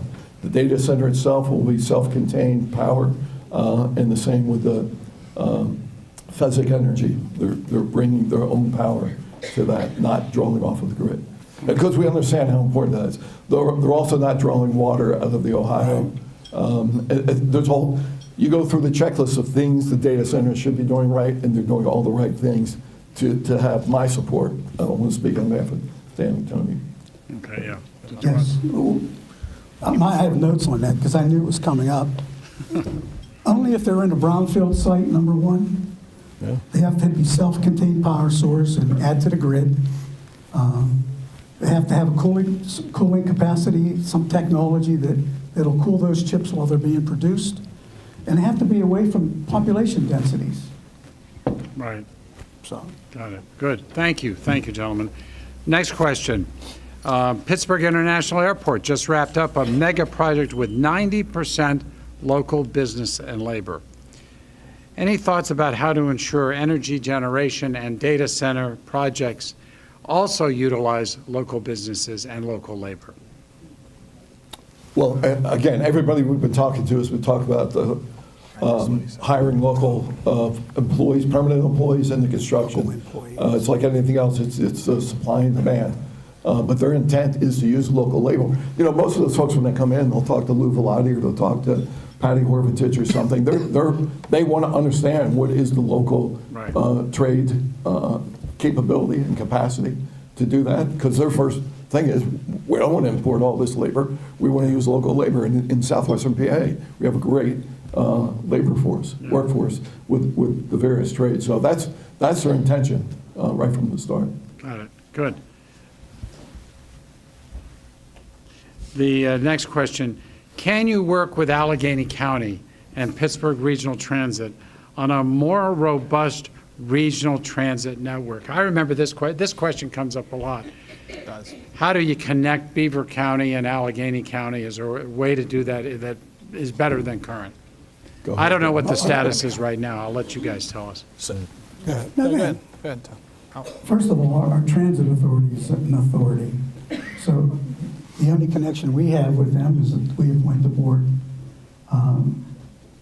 We don't know what the day-to-day workings with the transit authority from Beaver County to Allegheny County is, unless we have a sit down and have a joint meeting with them. And usually we don't get into that until there's problems. Yeah. BCTA just announced a new program. They have point-to-point service now, our transit authority. They'll take people to hospital in Wexford. They'll take the people out of the county, not just here. They'll take people back and forth. It's a great program, and a lot of that emerged because of the need to be more Uber-like than just traditional bus route-like. And I'm not sure how it fits long-term with Pittsburgh, but it certainly has that capability. Gotcha. Dan, did you want to add anything? No, I mean, the point-to-point service commissioners already talked about. You know, it's important. If they're not, somebody's not happy with the time it takes to be able to get, you know, having to make that one stop in Ambridge to get to Allegheny County and get to the city, they do offer the point-to-point service now. But, you know, again, this is something we can facilitate and talk with Mary Jo about and speak to their board and say, you know, what can we do to have better service to Allegheny County? Gotcha. Good. This is a sort of a combination question. I'm going to put two together. Agriculture has a $133 billion impact in Pennsylvania. How can Beaver County support agriculture with a focus on small and medium-sized farms? And then another question that relates is how do we, this has to do with companies buying up farmland in the area, and I think it's specifically focused on the Green Township Data Center. How do we allow another big company to buy up farmland when Little Blue Run was a failed promise and is now uninhabitable?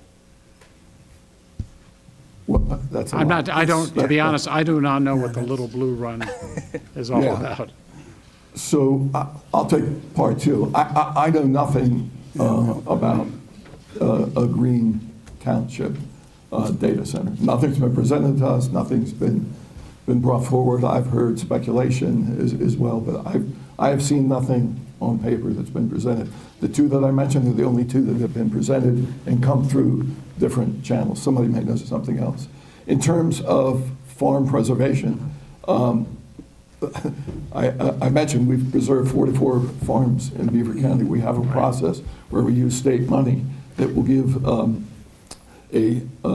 market value per acre for those farms that they can turn it over so it'll be in perpetuity a farm and not a housing development or a casino or anything else that the folks in that area don't want. So that program can always use more funding. Like I say, there's 3 people queued up and a 4th in reserve to preserve their farms. If it's a farm of 50 acres or more, they qualify for that, and those are things that I'm highly supportive of. We want to keep the rural parts of Beaver County. We have 20% of Beaver County is pasture and farmland.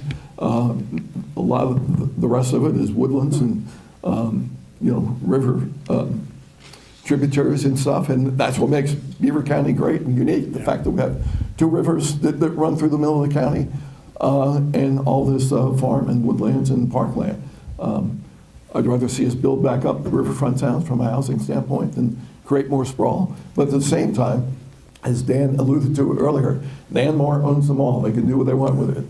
The Stouts don't pit rates, they can do with it. Some farmers, they don't have another generation, they can't farm it anymore.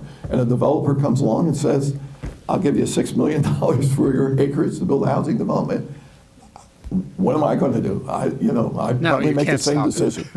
We just need to give them internet service. Internet service. Internet service. As Commissioner Mann said, connecting them with the Land Preservation Board, that's one of the things that the 3 commissioners can help out. It's important that if there are generational farms, that they continue to do that. As you said, agriculture is the #1 industry in the Commonwealth of Pennsylvania. Yeah. So it's important that we connect them with the right people. This next question is for a very specific community, and the questioner asks, what current initiatives are you supporting in some way in Aliquippa? Well, I can Dan, you always looked at Jack.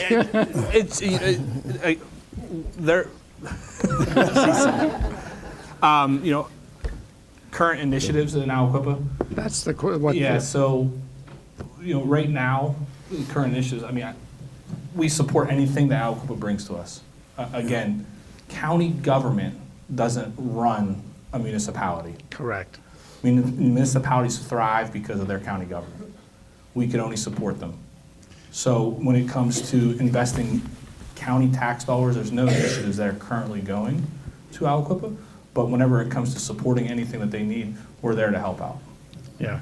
Tony, did you want to comment on that? Yeah, with their grants, we support their grant. Anytime they go after a grant, we sign off and give them a letter of support or whatever they need, and they usually get the grant. Okay. Jackie? We've turned over, I'll get the number wrong, our planning department, redevelopment department's here. We turned over 80-some parcels called the bricks over to them that was in county control. We gave it to the city of Aliquippa for housing development. We supported with letters of support for the grant funding to help make that development happen. The blight removal thing I said, they've done a lot of blight removal. A lot of that has come from either CDGP money or this Act 152 money. We have a downtown development group that the community development does, helping the businesses along Franklin Avenue thrive. So we're doing a lot for Aliquippa. And it's, Dan and Tony said, anytime they come to us, we're willing to sign a letter of support and help them with financing wherever we can. All right, well, thank you. Appreciate that. This question is an environmental one. I think a number of you talked about the role of county government in protecting our community. So the questioner is asking, does, quote, protecting our community, unquote, mean providing a safe environment, safe from toxins, pollution, water, air, et cetera, environmental pollution? What is the county doing with respect to pollution in Beaver County? So again, we're relying on the state and federal government. We're not Allegheny County. We don't have a health department that's going to monitor the air and do those things. Yeah. We're assuming that the businesses come in, adhere to the federal and state guidelines for their operations. I think you made an important point there, because I think there's a lot of media focus on Allegheny County's health department and rules and regs and certain steel companies being in violation. You don't have that same power in Beaver County. Tony, go ahead. No, we don't. I'm sure the person that brought that question up is alluding to the Shell plant, because anytime anything happens at Shell, it's amplified. I remember the lady tried to beat me up at a public meeting about the toxins and the pollutions and everything. And I told her, I said, lady, I'm building a house right now, half a mile up the hill from that plant. When they flare off, which is a safety thing, it sounds like a rocket ship taking off on my front porch. It makes the whole sky red, but it's safe. That's a safety device that's built into the plant. I still live there, by the way. Yeah. The only other thing I'll add, John, is if you look at the Pittsburgh Works data, the air in the Pittsburgh region is cleaner than it's been in a decade or so, and it's getting better. There's still issues, and there's always going to be issues when you have the manufacturing legacy that we have. You have the cars still driving around. You've got the convention of population as we do. But again, we're going to assume that everybody that's doing business here is adhering to those regulations. Right. I'm not surprised with this question, given the current environment. Will you stop, can you stop, or prevent local authorities from cooperating with ICE? Will you block 287G agreements? What specific steps are you taking to promote diversity in the county? We're not supporting it. We haven't voted on it. Well, you haven't voted on what? Signing the agreement. Our sheriff signed off on the agreement, but we haven't, this board. Does it require county commissioners to act one way or the other? It does not. So I can't speak for local municipalities. I don't know how many municipalities are currently signed on to the 287G agreement, but as a county commissioner, it does not require our signature. There's court law based off of that. The sheriff, as an elected official, can sign off on that. Whether he's going to ask for our approval or not, at the end of the day, it doesn't matter, because he is lawfully allowed to sign that agreement. We made it very clear at some of our public meetings that it won't come onto our agenda, because at the end of the day, the sheriff has the authority to do that himself. Right. Tony? Which I don't understand. I really don't, because everything that goes through county government goes through the Board of Commissioners.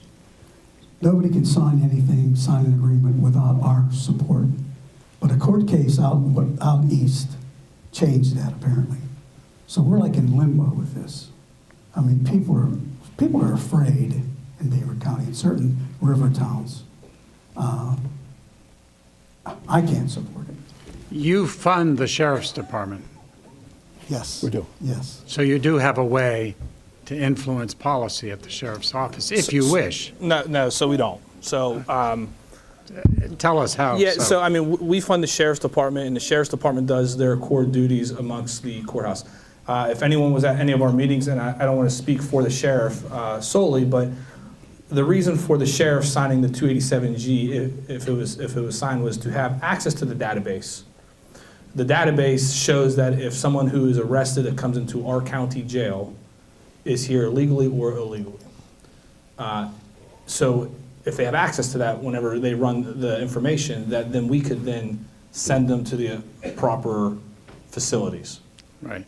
It's a cost to the county jail that if someone who is here that is illegal.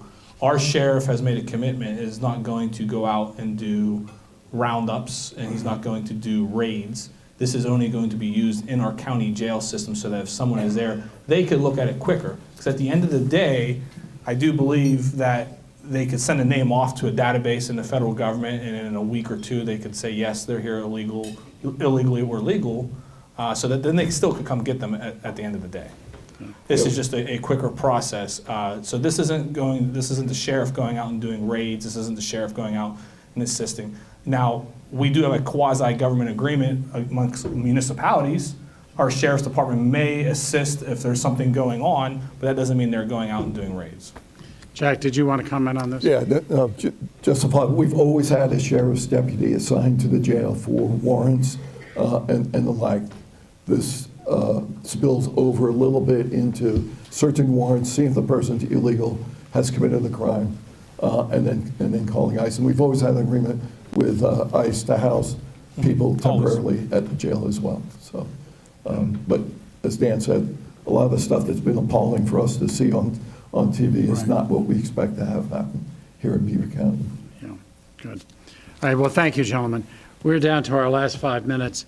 I wanted to, this was one of the questions I had on here, not with a specific regard to this road, but I did want to ask about PennDOT and about work in the county on roads and bridges and the like. This individual is asking specifically about, is it Beaver Hollow Road? Status of repair, closed for months, road connects Route 51. That's Wildwood Road, I know which one they're talking about. So they're The answer we keep getting is no funding for it, the repairs. So that's the answer from We have PennDOT. a lot of cave-ins in Beaver Wildwood, which is a major route from 51 up to the hospital. Right. It's an important route for ambulance and emergency services and the like in Brighton Township there. It's been closed due to a road collapse. The last I heard, actually, from Josh Kale's office, and he may know, save that question for Josh Kale. I will. It's I'll his make a note. district, it's his road. But the last we heard, they were doing some testing to make sure the slide has stabilized, and then they were supposed to come up with a plan to redevelop it. But the bottom line is, there's no funding. There's no money to fix it, to repair them. From the state. From the state, yes. Yeah. But we all know there is money. It's just being allocated somewhere else. Well, this winter was tough on the Commonwealth, tough on southwestern PA. With the snow, we had a lot of landslides, a lot of road collapses. So that money goes pretty quickly to the state. Yeah. Unfortunately, we've come to our last question, and I still have a number that we didn't get to. But let me ask this and ask you gentlemen to each wrap up, if you would. Thinking of the future and of future generations, what keeps you hopeful for the future of Beaver County? Okay, Ted, you want to go first? Who's got on? Tony, you want to start? Well, I just hope our young people get engaged in government. And it seems like to me that it's starting to happen for different reasons, but once the young people get engaged and stay engaged, I think the Beaver County is going to improve. I mean, we're Jack and I are pretty old. But I understand you're a few months older. that's what I hear. Huh? That's what I hear too. Yeah. 9? Holy mackerel. But no, once our young people get engaged and I think things will be a lot better. I really do. Yeah. I mean, just talk with them. You go to a college town or go, my granddaughter's at Pitt now, so I get to go visit. And just listening to the young people talk about different things that's going on around them, it just makes me proud. Great. Jack, why don't you go and we'll let Dan be that last. What makes me hopeful is I'm seeing, and I'll go back to some of your first question, I'm seeing so many organizations that are willing to step up. You know, we have an aging demographic. That's something they'll sort it out, although we are getting a little bit younger. Our dependency ratio is coming down a little bit. Our population decline. We've actually, the last 3 years, had a net migration of people moving into Beaver County. We still, unfortunately, have more people dying than births, but we have moderated it. And outside of Cranberry and South Point, our population increase is happening. I helped my son, my daughter-in-law, my 6-year-old grandson move from Hawaii here. So, you know. Wait a minute. They moved from Hawaii to Beaver County? The mental evaluation hasn't come fully back on my son yet, but no, we're happy to have them. They're in town, so my whole family's here now. And for my 6-year-old grandson, I want a bright future. But I see a whole bunch of people that are more filled with empathy versus envy. And your happiness index is when you're always angry or get a burr under your saddle because somebody has something you have or somebody has something you want and you can't get it, versus having empathy for those people that are struggling to get there. The Alice number people and the like, and I'm seeing a lot more of that come to the forefront with a lot of foundations, a lot of nonprofits, people that are filled with empathy versus envy, and I think that's important for the happiness and the quality of life of Beaver County going forward, and I'm proud of what I'm seeing out there. Great, thank you. Dan, last word. So I think this room, there's a lot of larger corporations, there's a lot of mom and pop shops here. Investing your money, investing your time into Beaver County, it's going to bring people like Tony's granddaughter back once she graduates from Pitt and not let them go somewhere else. I think we're starting to see that. I think if you look around, you know, these housing developments, it's something we didn't talk about today. You know, Dan Dissler could talk about the Planning Commission. These housing developments are popping up everywhere. Hopewell's thriving. They're here today. People want to move to Beaver County because the way it's run by their municipalities, the way it's run by the county and the state reps that we have. So I think the investment in the businesses that we have here in Beaver County, they see the future. They see that people want to move here, and they see that, you know, we do have a strong workforce. So that's something that, you know, I look forward to here in the future. You know, your answers, gentlemen, to the first question I asked about, you know, what's key to Beaver County and your notion of people in general, people in business, people in local governments. I love hearing about the exodus from Hawaii to Beaver County, and hope that continues. And I can't thank you each enough for spending time with us today. Thank you to all our commissioners. Thank you.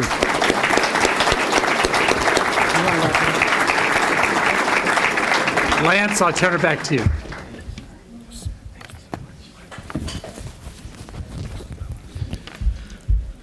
All right, everybody. The plan of attack here is I'm going to have Lou Vellotti come up for just 2 minutes, Lou, if you can do it. That's my better judgment. There's a, what's that called again? QR code. He's going to come up and explain that real quick, and then we'll wind this up. Thank you, Lance. There are great things happening in Beaver County, and to make sure that we continue to this level of success, we have on your table, you will find a little sheet of paper that talks about the Beaver County Business Trends and Outlook Survey. It's got a QR code. The survey takes about 6 minutes max. It's got very few questions. It is as a way for us to garner how the business community feels what's going on in Beaver County and what they feel that we may need to improve upon. So please do us a favor, take some time, take this survey. This will be very helpful to us. Thanks, Lance, and all the work that the commissioners do.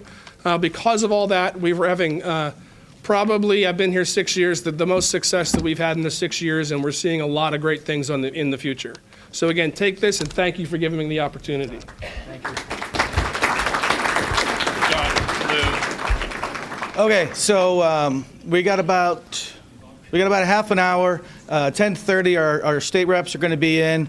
Very similar format to what we've had. And one more time, not being an elected official, but working at the county for X amount of years, 19 years, understanding what it's like to sit up here and take your questions and answer them, take them all on and answer them. I mean, that's just not an easy thing to do. Anybody that's an elected official, God bless you. It's never easy. It's easier for me to sit on this side and point fingers. It's tough to answer those questions. So, commissioners, thank you so much for being here. Appreciate your time.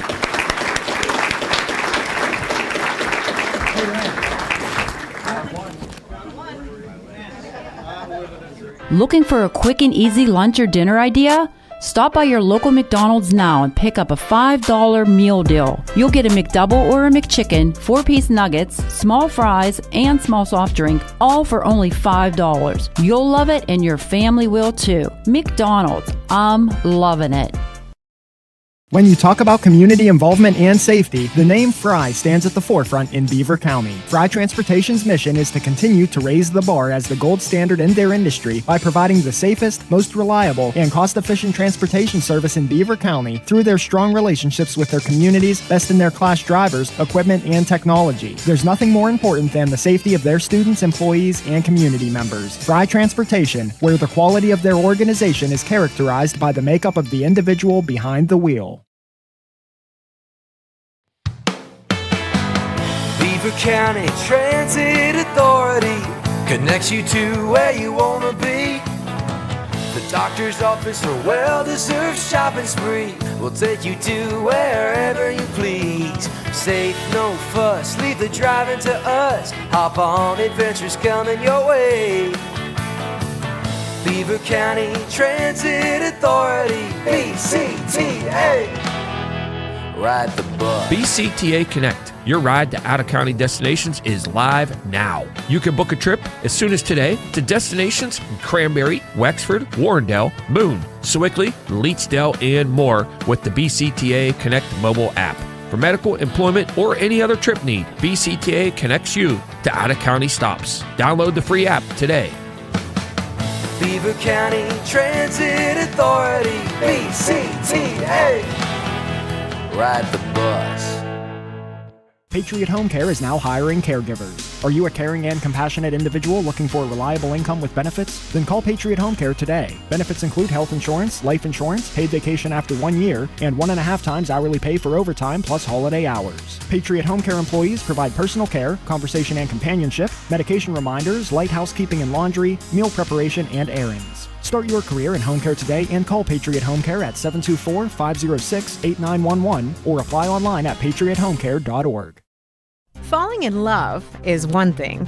Having anxiety about falling is a whole different subject. If you or a family member are concerned about falling, and yes, either up or down the stairs, or maybe even out of bed, St. Barnabas has a special message and some ideas just for you.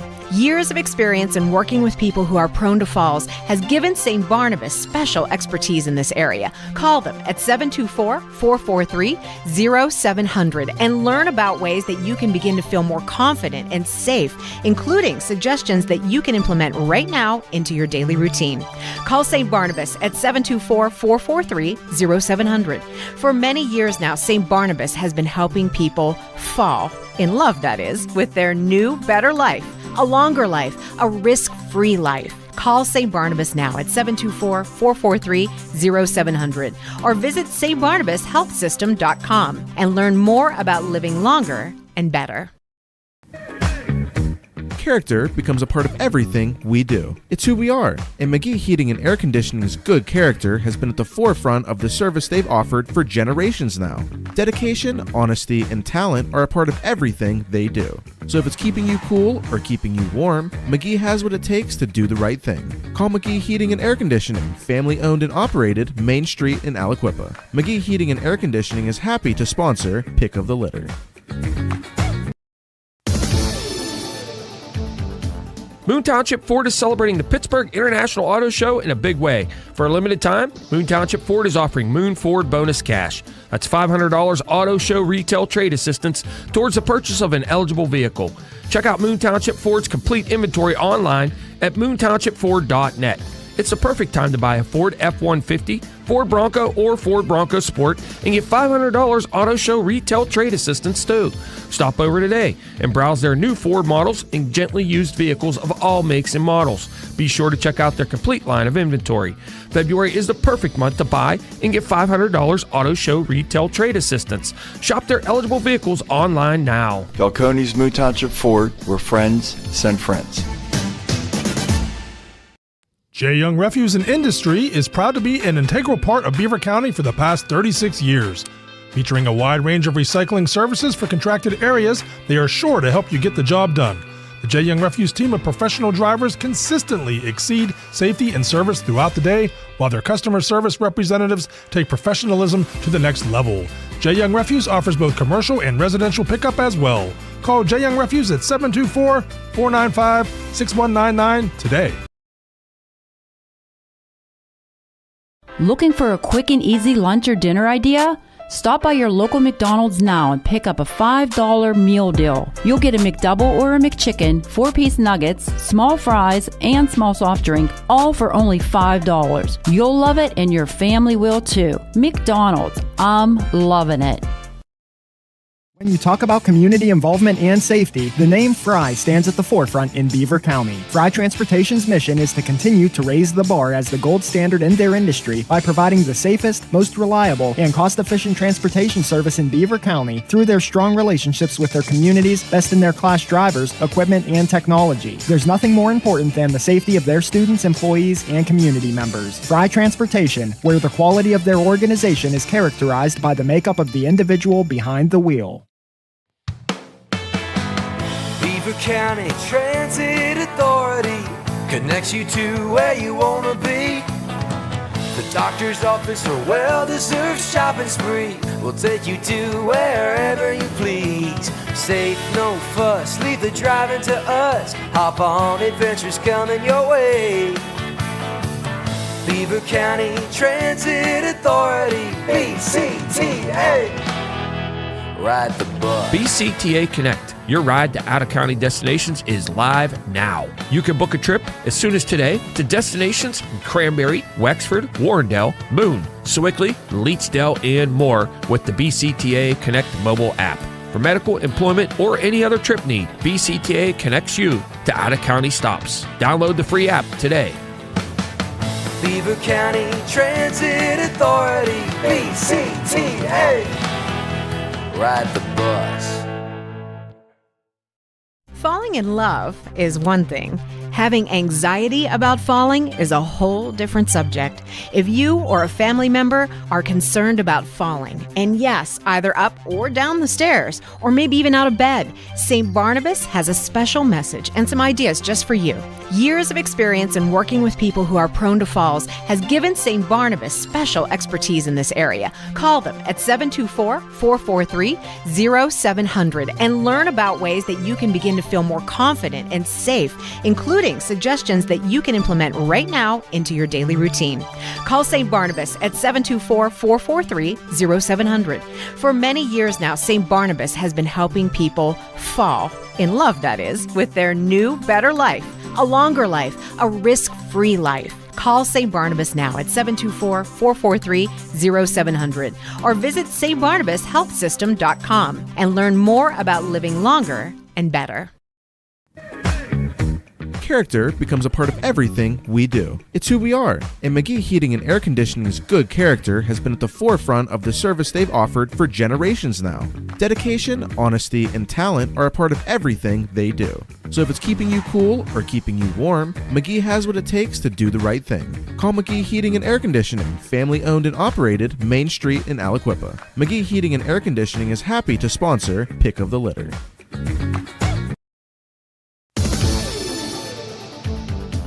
Moon Township Ford is celebrating the Pittsburgh International Auto Show in a big way. For a limited time, Moon Township Ford is offering Moon Ford bonus cash. That's $500 auto show retail trade assistance towards the purchase of an eligible vehicle. Check out Moon Township Ford's complete inventory online at moontownshipford.net.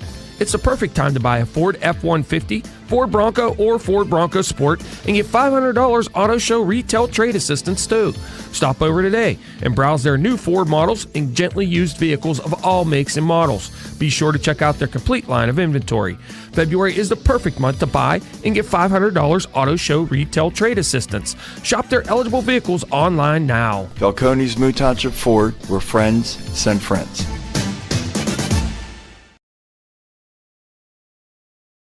Patriot Home Care is now hiring caregivers. Are you a caring and compassionate individual looking for a reliable income with benefits? Then call Patriot Home Care today. Benefits include health insurance, life insurance, paid vacation after 1 year, and 1.5 times hourly pay for overtime plus holiday hours. Patriot Home Care employees provide personal care, conversation and companionship, medication reminders, light housekeeping and laundry, meal preparation, and errands. Start your career in home care today and call Patriot Home Care at 724-506-8911 or apply online at patriothomecare.org.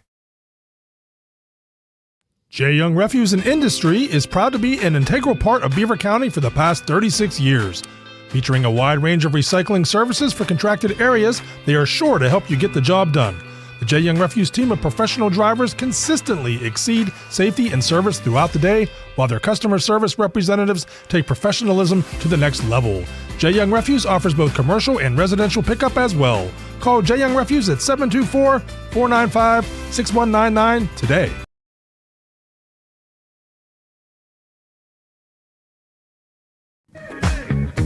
Character becomes a part of everything we do. It's who we are, and McGee Heating and Air Conditioning's good character has been at the forefront of the service they've offered for generations now.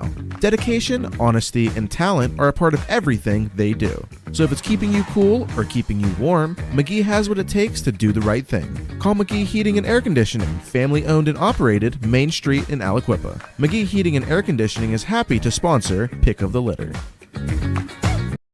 When you talk about community involvement and safety, the name Fry stands at the forefront in Beaver County. Fry Transportation's mission is to continue to raise the bar as the gold standard in their industry by providing the safest, most reliable, and cost-efficient transportation service in Beaver County through their strong relationships with their community's best-in-their-class drivers, equipment, and technology. There's nothing more important than the safety of their students, employees, and community members. Fry Transportation, where the quality of their organization is characterized by the makeup of the individual behind the wheel.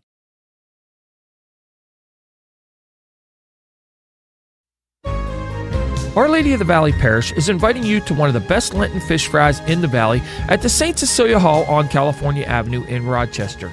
The fish fries get underway on Friday, February the 20th, and will be every Friday throughout the Lenten season from 11 a.m. to 6 p.m. There will be fish sandwiches fried for $12, baked for $14. Fried fish dinners are $15, baked for $16. Shrimp dinners, they're $15. Fish or shrimp salads are $14, and the Chesapeake Bay dinner is just $17, and it includes fish, shrimp, and crab cakes. Dinners also include coleslaw and a choice of French fries, mac and cheese, or pierogies. Yummy pies for dessert, but that's a little bit extra. You can eat in or take out, or they deliver from 11 a.m. to 1 p.m. Credit cards are also accepted. Call 724-775-3775 or 724-709-7426.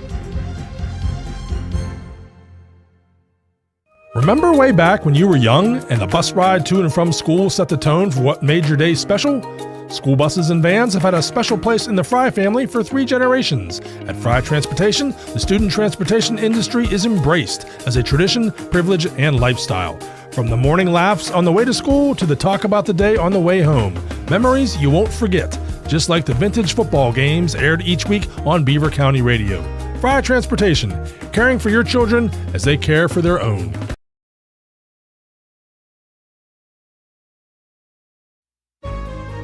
Our Lady of the Valley Parish is inviting you to one of the best Lenten fish fries in the Valley at the St. Cecilia Hall on California Avenue in Rochester.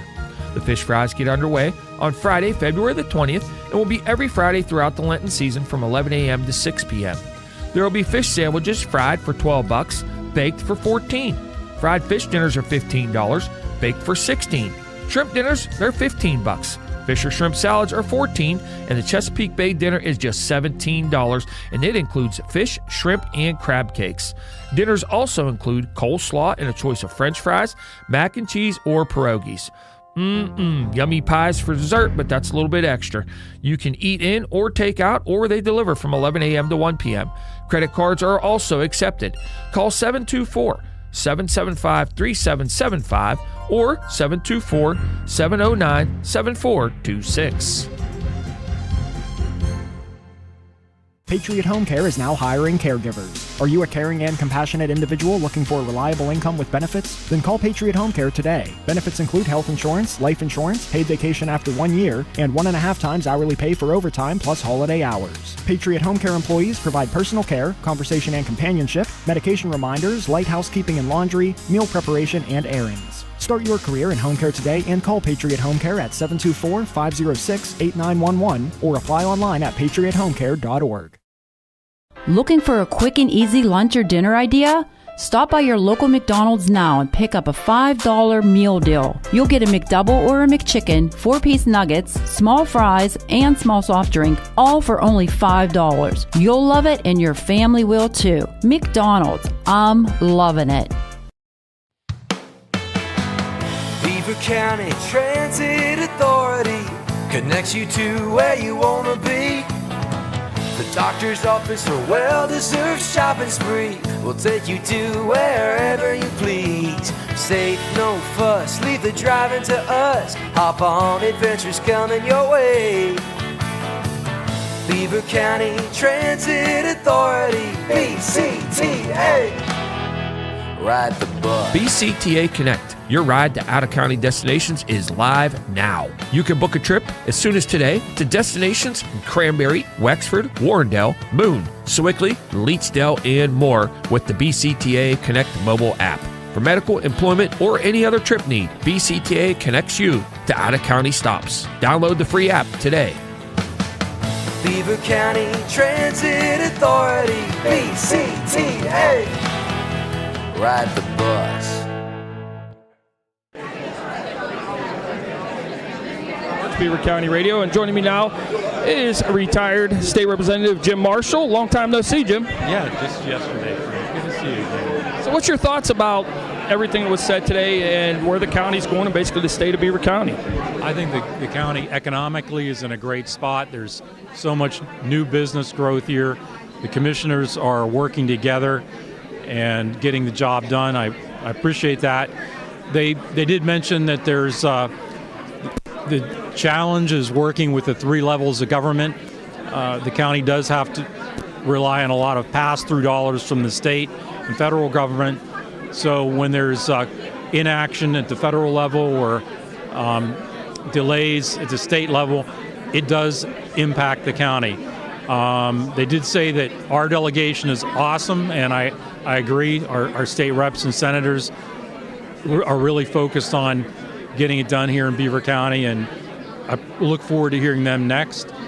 So, a lot of great information, packed crowd, standing room only. It's good to see so much interest in our government here. Yeah, they're definitely for sure, and just like Tony said, it's one of the best places to live, and I would never choose to live anywhere but in Beaver County just because of how great it is and, what's up and coming for us. That's right, and, I've said we want to bring our families back that left after the 70s and 80s when there was such a downturn in job opportunities here, and we want to keep our families here that have growing children and going into colleges. We want to make sure that there's opportunities here for them to stay here and continue to build on what's been done in Beaver County. I think there's a great future here. It's a wonderful place to live, and my families have been here for generations. Well, you being at the state level, and we're going to hear from the state reps here in a minute. When you worked at the state level, how does the state level here in Beaver County support what's going on in Beaver County? Well, obviously the state budget, there's some federal dollars that come into the state that are passed through for county services. So there's a definite connection between the three levels of government and funding. There's also, there were discussions about grant monies or programming from the state to the county. And we want to make sure that, I think one of the commissioners said that we get our fair share. And part of that, they mentioned about the divided legislature. And Pennsylvania is one of the few, or maybe the only one in the country right now that has a Democrat-controlled House and a Republican-controlled Senate. And how do they work with the Democrat governor? Part of that is whoever's in the majority, you want to make sure that they're connected to you here in the county. And I know in the past when there was a Republican majority, we did everything we could to make sure that pass-through dollars are coming here to Beaver County. And I know that they're looking to Rob Matsey as his role in leadership with his caucus. And I really believe Rob has the best interests of the county, and he's doing a great job for us. So it's working back and forth with the majority party and certainly the governor's office. And Governor Shapiro knows where Beaver County is, and he knows who we are. And I think that's important. Absolutely. And moving forward, as we go along through all this, how much does they talked about having that division at certain levels, how much does that working together going to help throughout Beaver County and actually throughout the state in general? A lot of the division, the political divide, we'll say, in our capital in Washington, D.C., which is chaotic right now. There is some of that right now in Harrisburg as well. And to me, the division, it's public perception more than just working with our delegation. Our delegation is doing a great job, our state delegation. And I understand it's difficult when there's a shutdown, a budget shutdown, or an impasse. But working with our delegation has been smooth and will continue to be. Well, Jim, we appreciate you taking time. It's kind of neat to get a perspective from you because you were there and you're kind of like hanging out right now and, you know, seeing what's going on, and you're still concerned about what's going on in Beaver County. So it's kind of neat to get a perspective from somebody that was on the inside of the way things work and people learning more about how government works and what it does to benefit the people of Beaver County. Yeah, and I really appreciate the remarks. I know Chairman Dan Camp mentioned about how important the municipalities are and that the state or county governments aren't running the municipalities, we're just supporting them. And our municipalities are like the patches in a quilt. You know, they all come together to make something beautiful here in our county, and we all work really well together. That's so important. And listening to Commissioner Amadio, who said, you know, that while there's divisions, we work well with our delegation, and that he's been with the county for 19 years, and his really experience matters.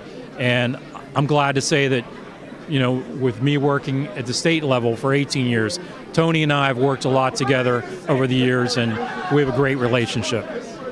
Well, again, thanks, Jim. Appreciate it. And good luck in the future, and good luck, you know, on your bid to be one of the next Beaver County Commissioners. Oh, thank you. It's always great to have the radio here, too.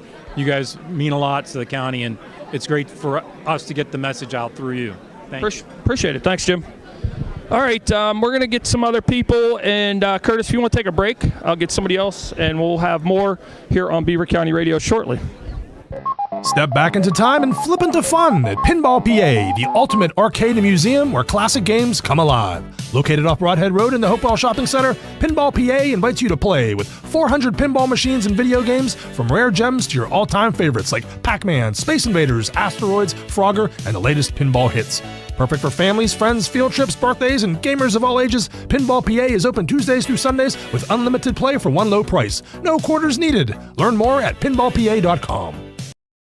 LM&R Excavating is family owned and does more than just digging. LM&R Excavating is tri-state licensed and fully compliant in Pennsylvania, Ohio, and West Virginia. Along with excavating, LM&R provides roll-off dumpster services, ADS drainage pipe, trucking and hauling, and hydraulic hose repair through Rust Belt Hydraulics. Coming this spring, LM&R Excavating will be your source for mulch, sand, gravel, and topsoil. LM&R Excavating services contractors, businesses, and homeowners. Contact them online at lmrexcavating.com. That's LM&R Excavating. Contact them today.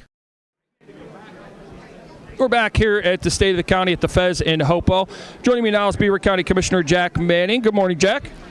Good morning, Frank. I really appreciate you guys being here, always covering these events for the folks that can't get here in person, but appreciate all the work that you guys are doing.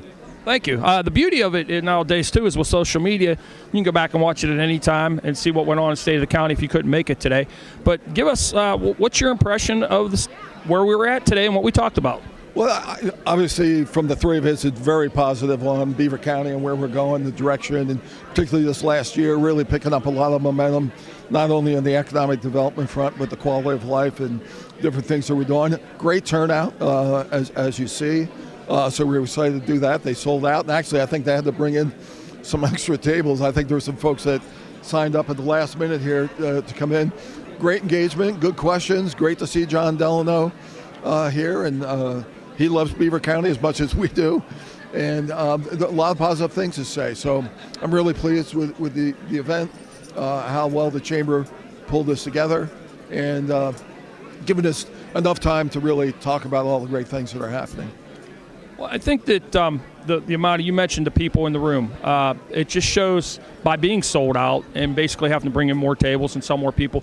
To me, it just shows that the people of Beaver County care and they support what the commissioners are doing and support Beaver County moving forward. They did. I talked a lot about that in my remarks. That so what are you thrilled about? It's the people of Beaver County that motivate us, and it's great people about Beaver County that persevered, have shown resilience and ingenuity to keep our economy moving forward. Our downtown developments, it's taking place. So the nonprofits, the faith-based community, that's so important to our overall quality of life with all the social services and other things that they do. So I'm bullish on Beaver County, and I make no bones about being a proud Beaver County. And it's really because of the people here. This is my home. We love it. We want it to be the best it can be, and a lot of good things that are making our future bright and even brighter than it is right now. Absolutely. Well, Jack, we appreciate you joining us, and thanks again as always. And we'll see you on Ask the Commissioners here in a couple weeks. All right, thanks. All right, Curtis, we'll take a break, and we'll be back as we're getting ready for the state representative portion of today's show. We'll be right back after this. Remember way back when you were young and the bus ride to and from school set the tone for what made your day special? School buses and vans have had a special place in the Fry family for 3 generations. At Fry Transportation, the student transportation industry is embraced as a tradition, privilege, and lifestyle. From the morning laughs on the way to school to the talk about the day on the way home. Memories you won't forget, just like the vintage football games aired each week on Beaver County Radio. Fry Transportation, caring for your children as they care for their own. Step back into time and flip into fun at Pinball PA, the ultimate arcade and museum where classic games come alive. Located off Broadhead Road in the Hopewell Shopping Center, Pinball PA invites you to play with 400 pinball machines and video games, from rare gems to your all-time favorites like Pac-Man, Space Invaders, Asteroids, Frogger, and the latest pinball hits. Perfect for families, friends, field trips, birthdays, and gamers of all ages, Pinball PA is open Tuesdays through Sundays with unlimited play for one low price. No quarters needed. Learn more at pinballpa.com.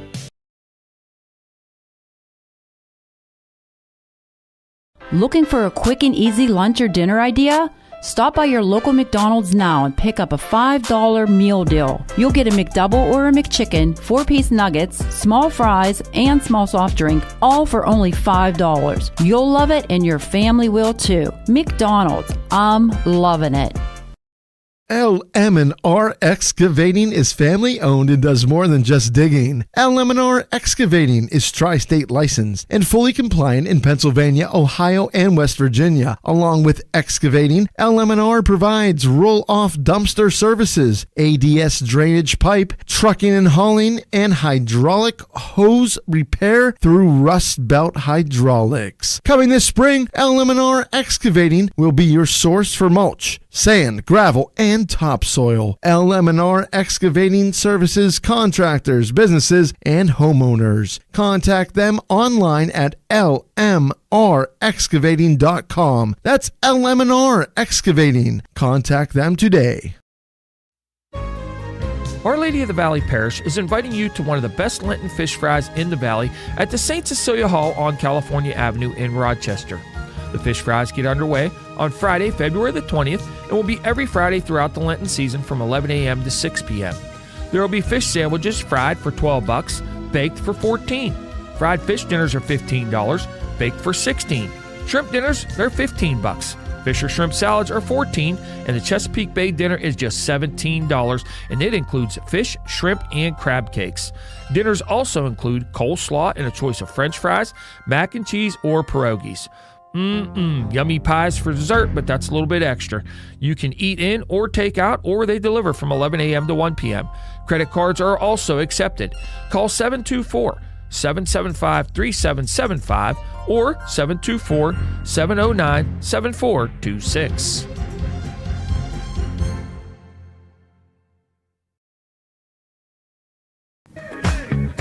Character becomes a part of everything we do. It's who we are, and McGee Heating and Air Conditioning's good character has been at the forefront of the service they've offered for generations now.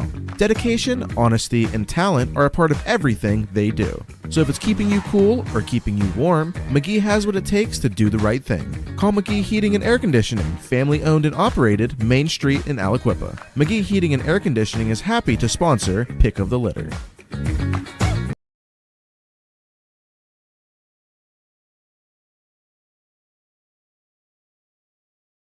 Katie Klaber. I've had the pleasure of serving as chair of the board of the chamber for the last few years, and even more of a pleasure to introduce our state delegation today. I'm going to introduce each one of them in turn and do a little bit of a geography lesson, because I think it's important. We all say we're from Beaver County, but really understanding the districts and the communities that these gentlemen serve. First, Representative Rob Matsey. He served the 16th district since 2009. And now serves as the House Majority Caucus Chair for the 2025-6 session. That's a big deal, Rob. Thank you for that leadership. Rob's district extends from Hopewell and Ambridge on the Allegheny County border, kind of north, almost like a pyramid up there, into along the Ohio River up to Rochester Township. Rob is a lifelong resident of Ambridge. He had a career in journalism and communications prior to working around in the legislature. Welcome, Rob. Representative Josh Kale in the middle, a lifelong resident of Western PA and an attorney. He served the 15th district since 2009. His district borders Ohio, stretches vertically from just south of Darlington down into Washington County, kind of where I-70 connects over to Washington, PA. Josh currently serves in leadership roles on criminal justice, crime and delinquency, and is an active member of committees with great relevance to the discussions we'll be having this morning. Representative Roman Kozak began his service in the 14th District in 2005. So this is his first term in the Pennsylvania House, and has some great impressions of kind of first exposures that we were lucky to hear from last year as well. His district covers that whole northern swath of the county, from the Ohio border in the far northwest over to the eastern side, along the Ohio River down down to the Economy Borough, and I actually see that your district's bordered by Big Sewickley Creek, so that's that southern border. And prior to representing the 14th, Roman has had a diverse career: transportation, logistics, politics, and teaching. So welcome, gentlemen, both Senators Elder Vogel and Senator Kamala Bartolotta. They send their regrets given some scheduling challenges, but we are in really good hands with these three gentlemen. And John, please come back up and do your magic.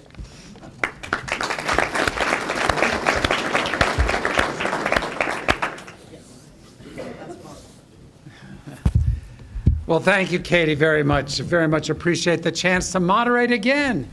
And thank you all for sticking with us for another session, this time with our state lawmakers from Beaver County.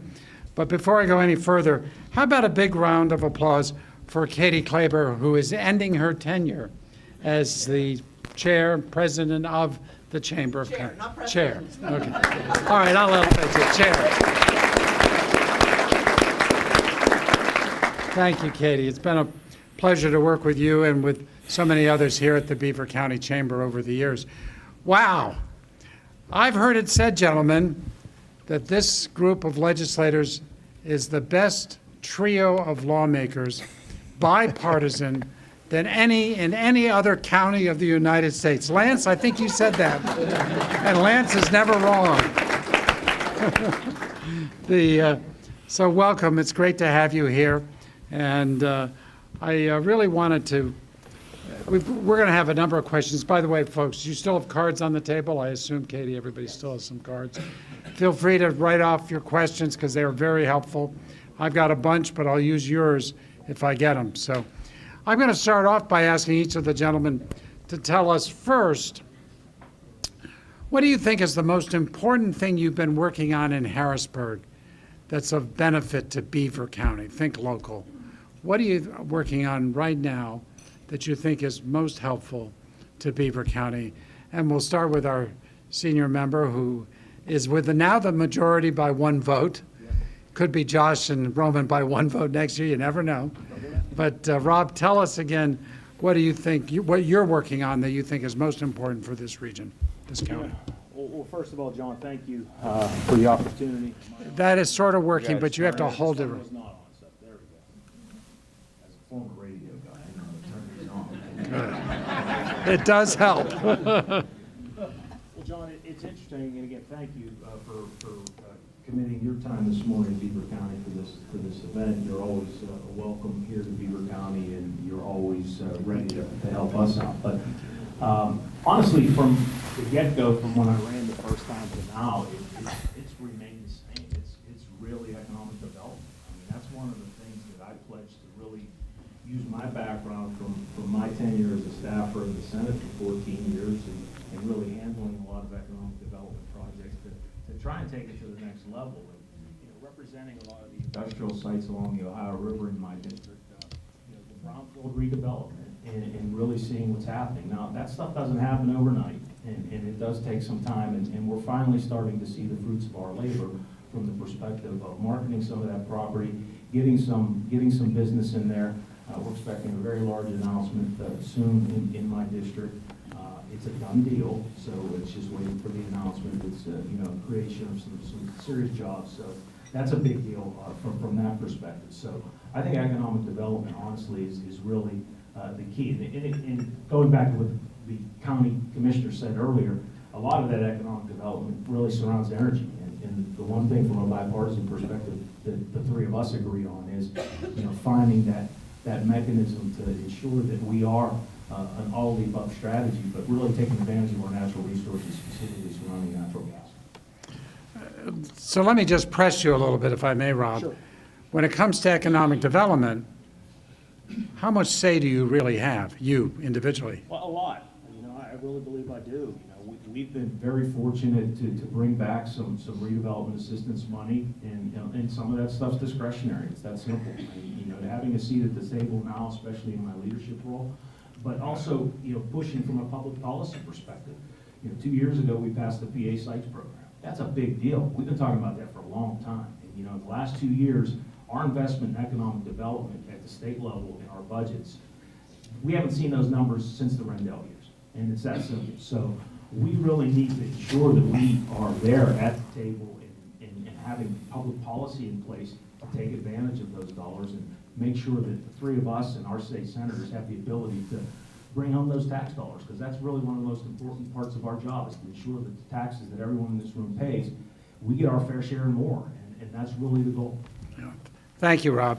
Josh Kale, what is it that you're working on that's most significant for Beaver County? I think, well, first off, is this on? Yes, okay, there we go. I was going to say, you want some help from Rob? I got to get it close to my, it kind of is fading in and out. Okay, right there. Okay. So first off, thank you for having me here today. I'm going to speak loudly because I'm not sure if this mic is working, and I always speak. It's working now, thank you. I always speak loudly anyway. It's what happens when you have 8 children. You're always just kind of, raising your voice. But thank you for having me here today. Thank you, John, for being here. Thank you to the Chamber for hosting this event. The number one issue for Beaver County and my constituents, I think actually it's probably a number one issue across the Commonwealth as well, is energy policy. Energy policy that makes sense for our constituents, that makes sense for the people of the Commonwealth of Pennsylvania. Not energy policy that's focused on what's going on in Maryland and New Jersey and other places. We've been doing that for too long, allowing the PJM to be manipulated by other states, abusing the resources that Pennsylvania has, and jacking up costs for all of us, not just in New Jersey and Maryland, but there's a consequence for these policies that we've seen over the last 10 years. And developing a strong energy policy, we can get into the weeds and talk about details and why it matters that we got out of the Regional Greenhouse Gas Initiative. We could talk about how we need to change the AEPS and get into really permitting reform, because permitting policy becomes energy policy because it takes 4 years to get a permit for a power plant to be built. We could talk about that, but the reason it's so important is because if people are going to stay in Pennsylvania, they need to be able to afford Pennsylvania. And my residents in my district need to be able to pay affordable gas and electricity bills. And the only way that these bills are going to become affordable is if we start building power plants again. And the reason we haven't been building power plants in the Commonwealth of Pennsylvania since, I think, 2019 is because of bad energy policy coming out of Harrisburg. Now, thankfully, last year that changed significantly. But going forward, if we want to capture this momentum that we have from economic development, developers aren't going to come to Pennsylvania when they have high energy intensive projects like data centers and other things if there's bad energy policy in place, because it's going to cost too much. They'd rather go to somewhere like Ohio or maybe even West Virginia, where the energy costs are lower because the government isn't intruding as much. Additionally, families aren't going to stay in Western Pennsylvania when it costs $900 to heat your house for a month. And a lot of my constituents are feeling the pinch after the winter that we've had. Sure, energy costs fluctuate. It's a commodity. Sure, it's something that's going to go up and down according to what's happening around us. But make no mistake, the interjection of state government, of federal government into the grid in our energy policy has caused the unaffordability crisis that we are in right now. That's what's caused what we're dealing with right now. And we in Harrisburg are working towards fixing it. And we did it in a bipartisan way, frankly, in the last budget and fiscal code. But we need to keep that momentum, and we need to keep building upon what we had. Josh, can I ask you the same kind of question I asked Rob? Sure. Get specific. I think you just started to go in that direction. Yeah. Get specific about what you, as a lawmaker, are doing with respect to the energy policy. Yeah, so, I mean, what we did last November was, it should have been June, but if it were me and Rob working the budget out, it would have been June, but it wasn't. It was November for various reasons.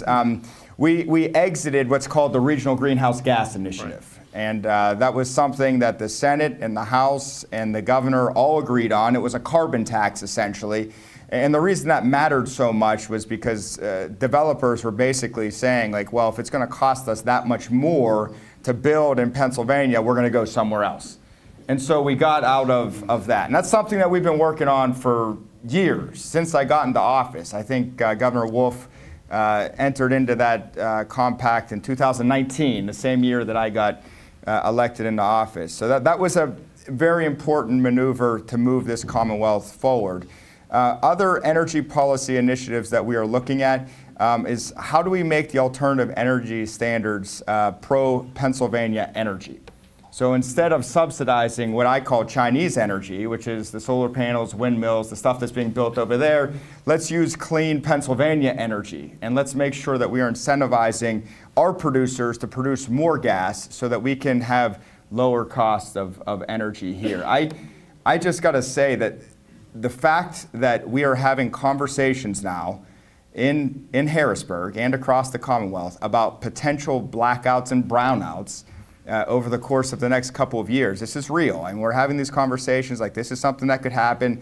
It's not because of the data center development, it's because of bad energy policy. It is political malpractice that we are having these conversations. And it's very frustrating because Pennsylvania is an energy state. We could produce so much energy. The natural gas we have, the coal assets we have, the nuclear energy that we have, and all of the above. We could do all kinds of things with our energy, but here we are talking about it, and it's because of us interjecting where we shouldn't have. And so in particular, you want to talk about what a legislator can do. In a lot of ways, it's getting out of the way. And it's letting the developers and the market work itself out, and getting the most out of the resources, the natural resources that we have here in the Commonwealth. Thank you, Josh. Appreciate it. Robin, I know you're new to the legislature, so this was your freshman year, so I don't know that there's there certainly should not be, having worked in the Congress for 14 years, decades ago, there's a tough expectation for you in your first year. Nonetheless, let's ask, what is it that you've been working on that you think is most important for Beaver County? Well, thank you.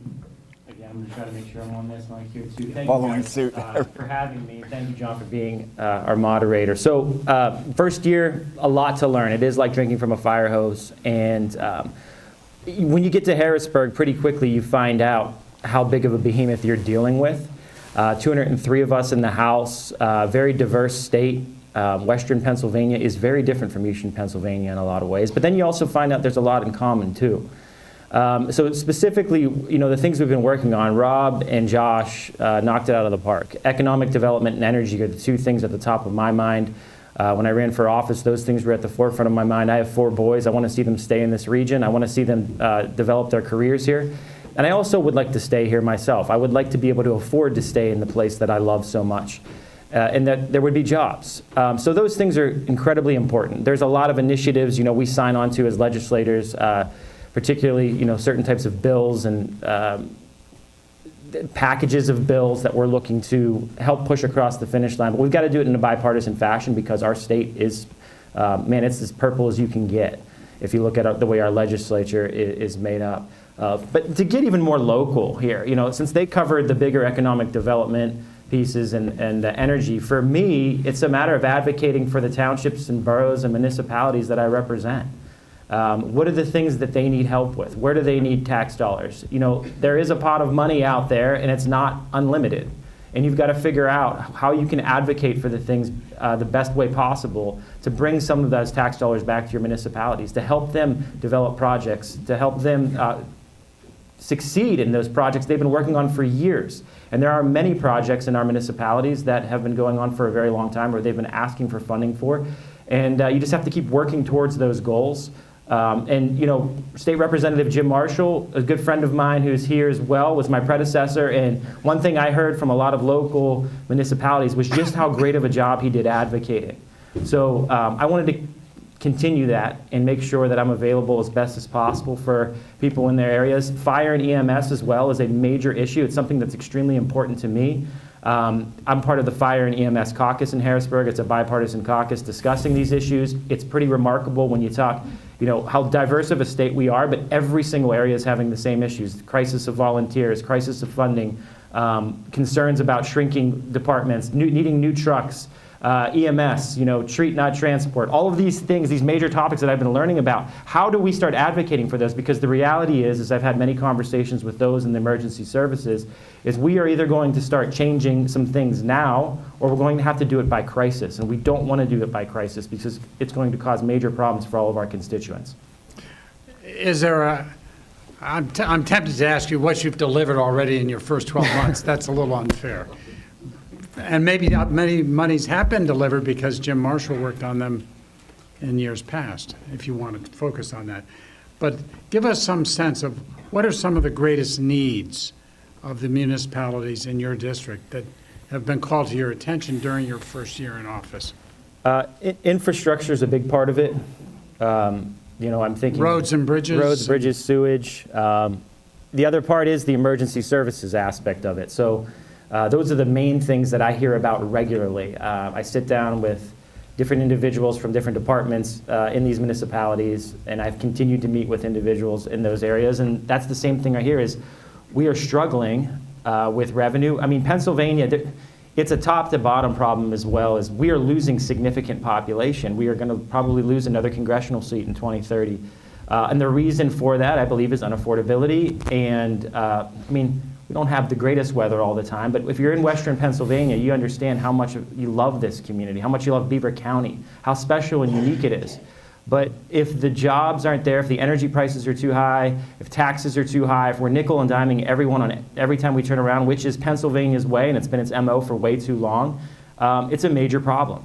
And we're going to keep losing population. And Pennsylvania is going to suffer for it, because it also means less revenue for the state, less revenue for municipalities, which means difficult decisions like how do we afford being able to go forward. How many municipalities in your district, Roman? Oh man, I just had this count the other day. Is this working again? There we go.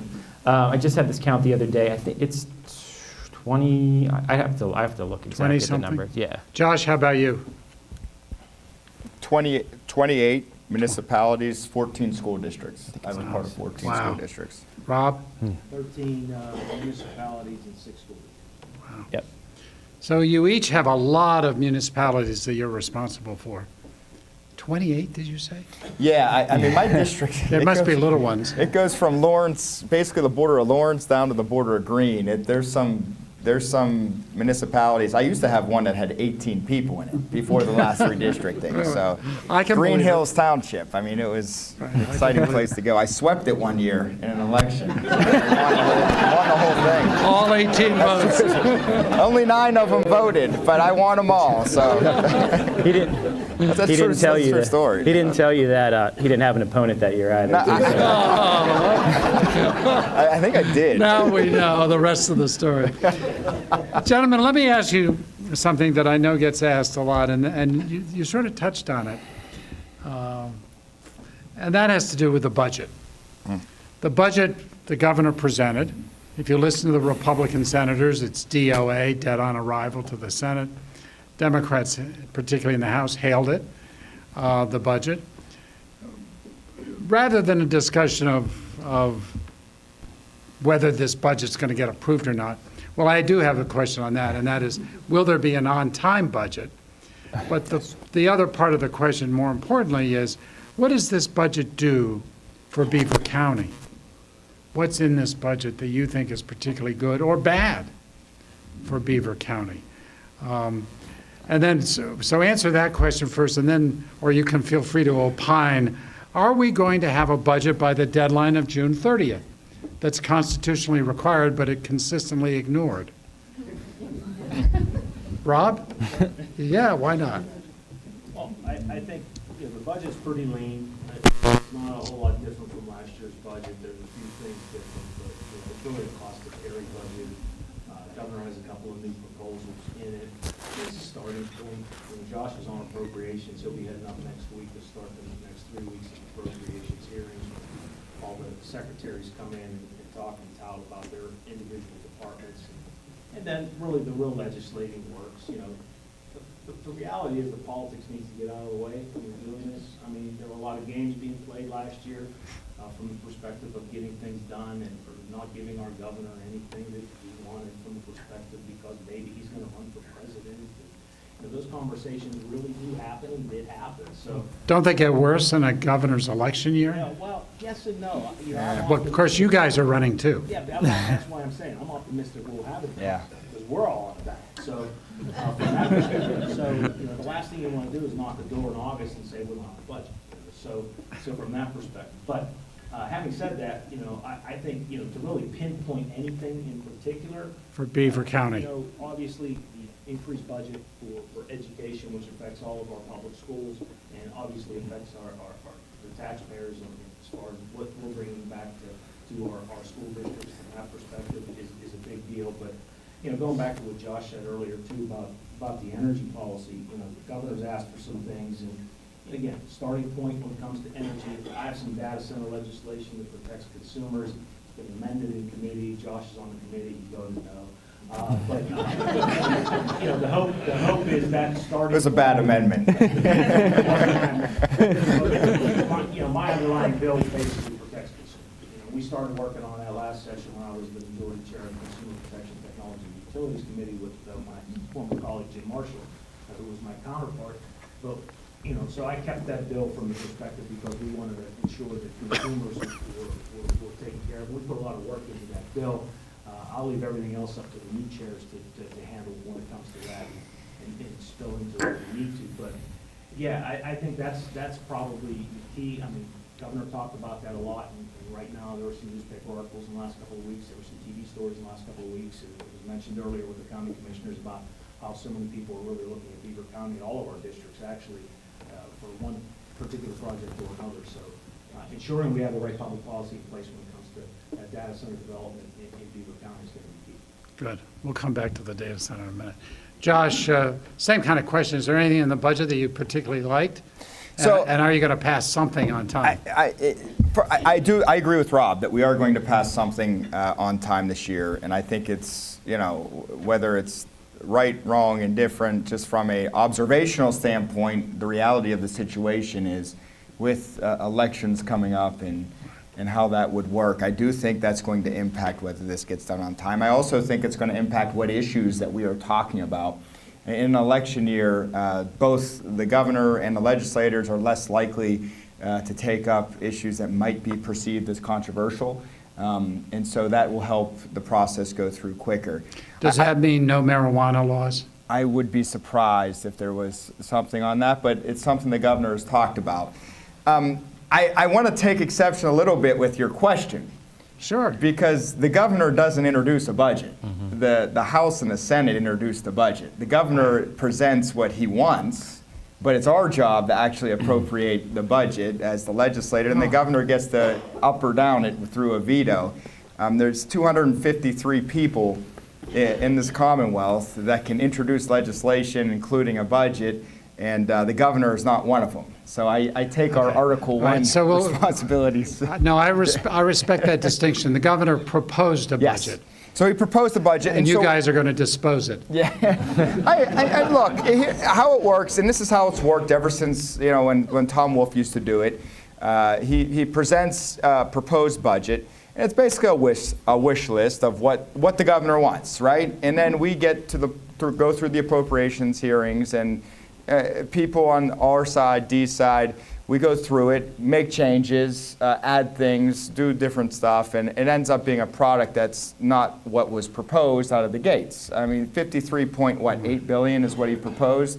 I think last year he actually proposed the same number, same spend number, 54 billion or something, and we ended up at 50.9 billion, I think, is where we ended up. We're not going to end up at 53 point whatever billion. But I do have concerns, and we talk about the budget and the impacts on Beaver County.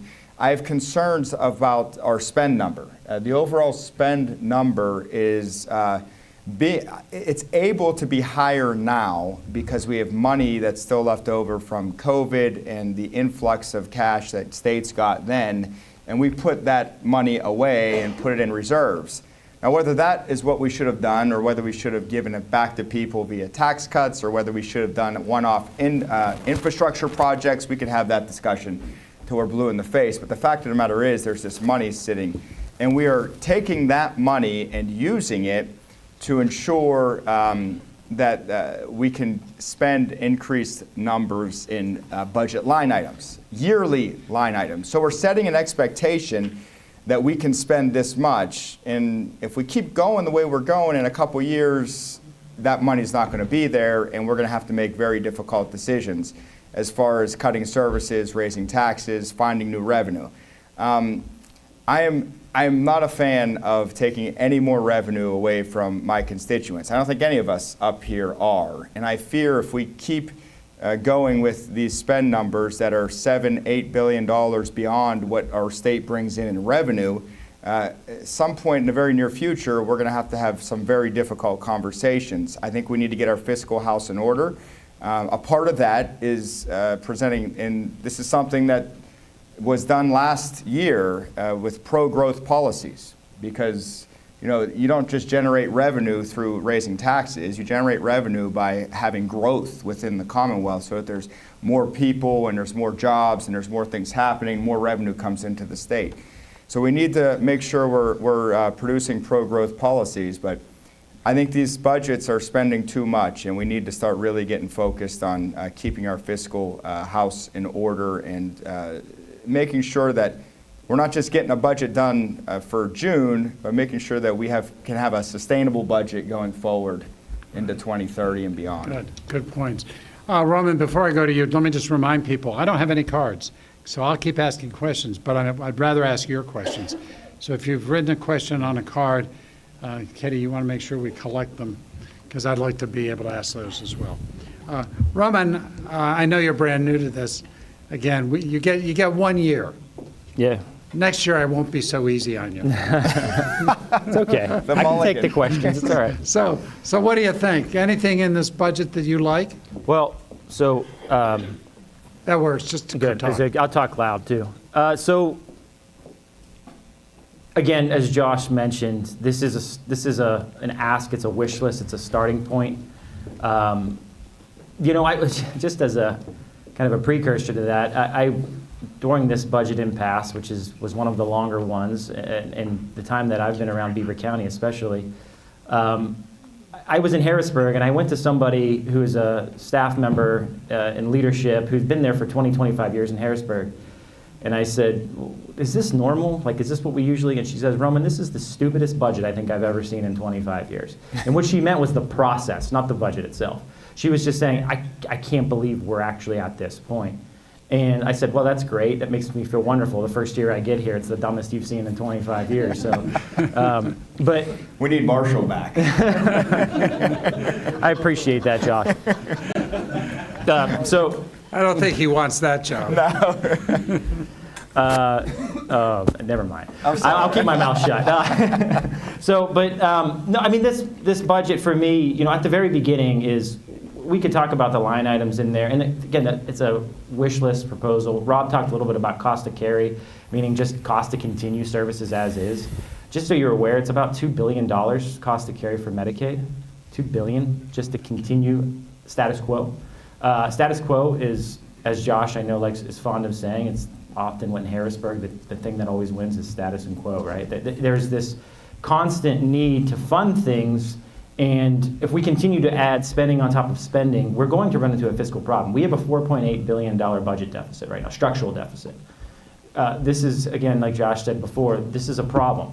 I think with the governor's request and with the cost to carry, it ends up being around $6.8 billion structural deficit. Right now you have the money. It's like you have the money in the savings account, but if you set up subscriptions that are going to keep going every year, the expectation is going to be you're going to be able to renew that. But when the money runs out of the savings account, you got to figure out where you're going to pull more revenue from. And remember, I don't even like calling it revenue because it acts like it's just this money that it's ours. It's not. It's constituent dollars. It's tax dollars. It's people's money. And to play around with those numbers like that's really concerning to me. One of the things that's extremely important to me is fiscal sanity, and I do not think we're on a fiscally sane path right now. There are discussions about how to raise fees on certain things. It's like, well, it's not raising taxes, but it's adding new fees, or maybe taxing certain things. It's not raising your taxes. I'm not a fan of that. I think Josh, when you were first in office, how many years, what was the budget number? I remember being like 2019, it was $34 billion. $34 billion. We're at $50 billion right now. It's continuing to go up. We're going to be 60% increase in just a short number of years. I think it's unsustainable. I'm really concerned about that number overall. And so that's kind of my starting point when I'm looking at a budget in general. But I understand that we've got to fund things. I understand that there's very important things to fund. But I also think we need to start getting more serious about looking at waste and abuse in government as well. You know, you talked about raising taxes and raising fees to be avoided. It reminds me of a story I'm going to tell real quick. I had an interview with Governor Rendell. Actually, it was one of these multi-interviews where all the reporters gather with all the TV cameras, and the governor's out here in Pittsburgh, and he's touting his budget. I happened to look at his budget and notice that, of course, what he was saying is, I'm not raising the income tax, I'm not raising the sales tax, this is a no new tax increase. But he was raising fees on driver's licenses and a bunch of other things, registration fees for cars and the like. So I said to the governor in front of everybody, I said, Governor, I said, doesn't your budget really raise new revenue through higher fees, which is another form of tax? And I cited a couple of them. He looked at me, and in that Philly twang, he says, John, are you nuts, John? Are you nuts? You're nuts, John. Well, the television cameras were running, and KDK loved the video of him calling me nuts. I don't know what they saw and all that, but the bottom line was they ran it multiple times. The next day I get a call on my cell from the governor. He's calling from one of his vehicles that was going 80 miles an hour down the turnpike. Remember that? Some of you might remember that. So he calls me, he says, John, he said, I just want to give you the heads up. He gave me a tip on a story regarding reconstruction of the Birmingham Bridge. Some of you may remember that bridge over the Mon that was having issues. And so he doesn't say a thing about calling me nuts.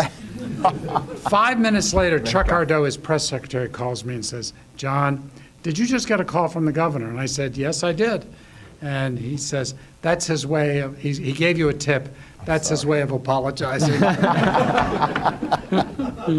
So whenever I hear anybody talk about fees versus income tax or sales tax, I think of that story. So Roman, I'm going to start this question, our first question we have here.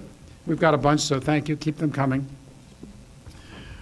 You, and I think Josh noted this as well, with the structural deficit at hand, how do you see the Commonwealth's competitiveness moving forward if we do not either increase revenues or cut spending? Is that the choice? It's part of the choice. But I don't, as far as increased revenues, it's not through new taxes, it's through growth. Ultimately, at this point, we need to grow this economy in Pennsylvania. We need to make Pennsylvania attractive. And speaking about competitiveness, we've heard the governor say, like, he's tired of losing to Ohio and tired of losing to West Virginia. But my first years, I've seen policies being pushed by his administration that are the very reason that we are losing. And particularly the unwillingness to originally get out of the Regional Greenhouse Gas Initiative, which saw so much development go across the border. Eventually, like we said, we got it out. We worked it out in the legislature in a bipartisan fashion, but that's something he could have removed us from immediately with the stroke of a pen, but did not do that. That's a big concern to me going forward. So the competitiveness aspect has to do with, are we friendly to people who want to come develop and build and live here? We have certain structures in our system that attract retirees to us from neighboring states. But what that does is it puts fixed income people in very difficult situations when you see property taxes continue to be raised on people. And that's not something that's sustainable. I mean, when I'm knocking doors, which I'm out there right now, it's that period of the year where we have to go out and get petitions. Knocked on thousands of doors during my last campaign, and the number one things I continue to hear over and over again is like, what are you going to do about this affordable stuff? Like everything from property taxes to emissions testing to everything else. And a lot of the times they're pointing towards the neighbors. Well, my cousin or my neighbors moved over to Ohio, and they tell the story about what those people are paying there, or what their life is like there. And so the other thing on top of that is, just to kind of cap this off, is when you talk, the first year you're there, you talk to a lot of different people. And a lot of these folks are business developers, or property development, energy industry people, people who want to come to Pennsylvania, people who even grew up here and lived here and they've moved away but they want to come back. The number one thing they talk about is how difficult it is to do anything in Pennsylvania. From start to finish. It's like, man, I went to West Virginia or I went to Ohio and the permit was 2 months. Pennsylvania was 4 years, I left. And you hear that story over and over and over again. We've given too much power to agencies. We've given too much power for them to control and dictate certain political aspects of how things are developed, and I think it's a big problem in our competitiveness, and dealing with that is going to require serious reforms and not just little pieces here and there. We are in a serious problem in Pennsylvania, and I think we're going to lose it for a decade or more if we don't get our house in order on economic development. There is so much that's transforming right now in our economy. And if we want to be at the center of that, we've got to deal with how friendly we are towards developers and business. Josh, that provides jobs. Thanks, Ron. Thank you, Roman. Josh, you're on appropriations. I mean, is this really and I know you don't want to raise taxes, and I'm assuming that means you don't want to raise fees, but don't you really have to cut spending? I think we need to get to a point where we are doing zero-based budgeting, and we are looking at everything and seeing what we need to do from the standpoint of where we can cut, right? It's important to really analyze where we can cut without, you don't want to, the issue is you don't want to cut services that are, foundational or very important to communities. Like Rob mentioned earlier, education, right? That's very important. Law enforcement. There's these services that obviously are important and you need to be able to have. But yeah, I mean, there is different ways of going through it. And I'm reminded of, when you're driving up and down the turnpike all the time, I do anyway, I listen to audiobooks. And I'm kind of a nerd. And I was listening to a biography on Kelvin Coolidge. It's actually a great biography, if anyone's in Amity Shells, I think is the name of the author. And he had his cabinet and his administration, like maybe it's because I'm a Yinzer and I love Western Pennsylvania, and so I'm just going to claim this, but it kind of seemed this way that Pittsburgh's own Mellon was running his administration from the Treasury Department. Right. And one of the initiatives that they had, because they had a fiscal issue coming out of World War I. There was a lot of debt, and they wanted to cut debt, and the government was too big, it was bloated, all these other things that are kind of consistent with where we are now, at least at the federal level and somewhat at the state. And they had an initiative where they went to every cabinet member and said, you need to cut 5%. You need to find a way to cut 5%. And they did it. And then the next year they said, we need to cut 4%. And they did it. And they kept doing it, and they got government a lot more leaner. I think we need to focus on efficiencies. The public fisc is a public trust. It's not our money, it's someone else's money. But ultimately, in Pennsylvania, this problem is never going to go away unless we grow. And we cannot tax our way to prosperity. Taxes are actually, they're not revenue positive. Long term, they're revenue negative. They will drive growth out of a place and send it somewhere else, and that means there's less people to tax. And so over time, you might see an increased number when you first initiate a tax, but over time, that tax is going to bring in less money. Then you have to find something else to tax, and it's just a spiral out of control. And we can't go down that road. We need to be focused on growth so that we can all enjoy the resources and the benefits of living in Pennsylvania. Rob, how do you see this issue, particularly in light of the fact that the federal government has cut monies from Pennsylvania, which affect human services and the like? Look, I think the perspective of the budget as a whole is, do we want to invest or do we want to cut? And, personally, I could tell you that, if Medicaid didn't exist, I'm not sure what we would have done with my father his last 2 years of his life. So we want to throw people out in the street? That's not what I want to do. I want to invest in these people. Those people deserve to have dignity in their senior years. It's that simple. The budget is a moral document. So what do you believe in? And what's happening in Washington, we don't want to happen in Harrisburg. I saw a study today, nonpartisan. In fact, I think it might have even been Republican-leaning, that said tariffs are costing everybody over $1,000. So when we talk about costs, let's talk about what's happening there. We can't control what's happening there in Washington. We heard it earlier with the county folks talking about some of the things happening with some businesses that they've talked to and how they don't want to invest here because they don't know what's happening when it comes to the global economy, and it has nothing to do with policies here. I'll say this about the last couple of years. The last couple of years when Governor Shapiro was elected and you had a House majority Democrat, we were able to get permit reform done. Something that's languished. Look, the Senate's been Republican for 35 years. Every budget for the last 35 years has been bipartisan.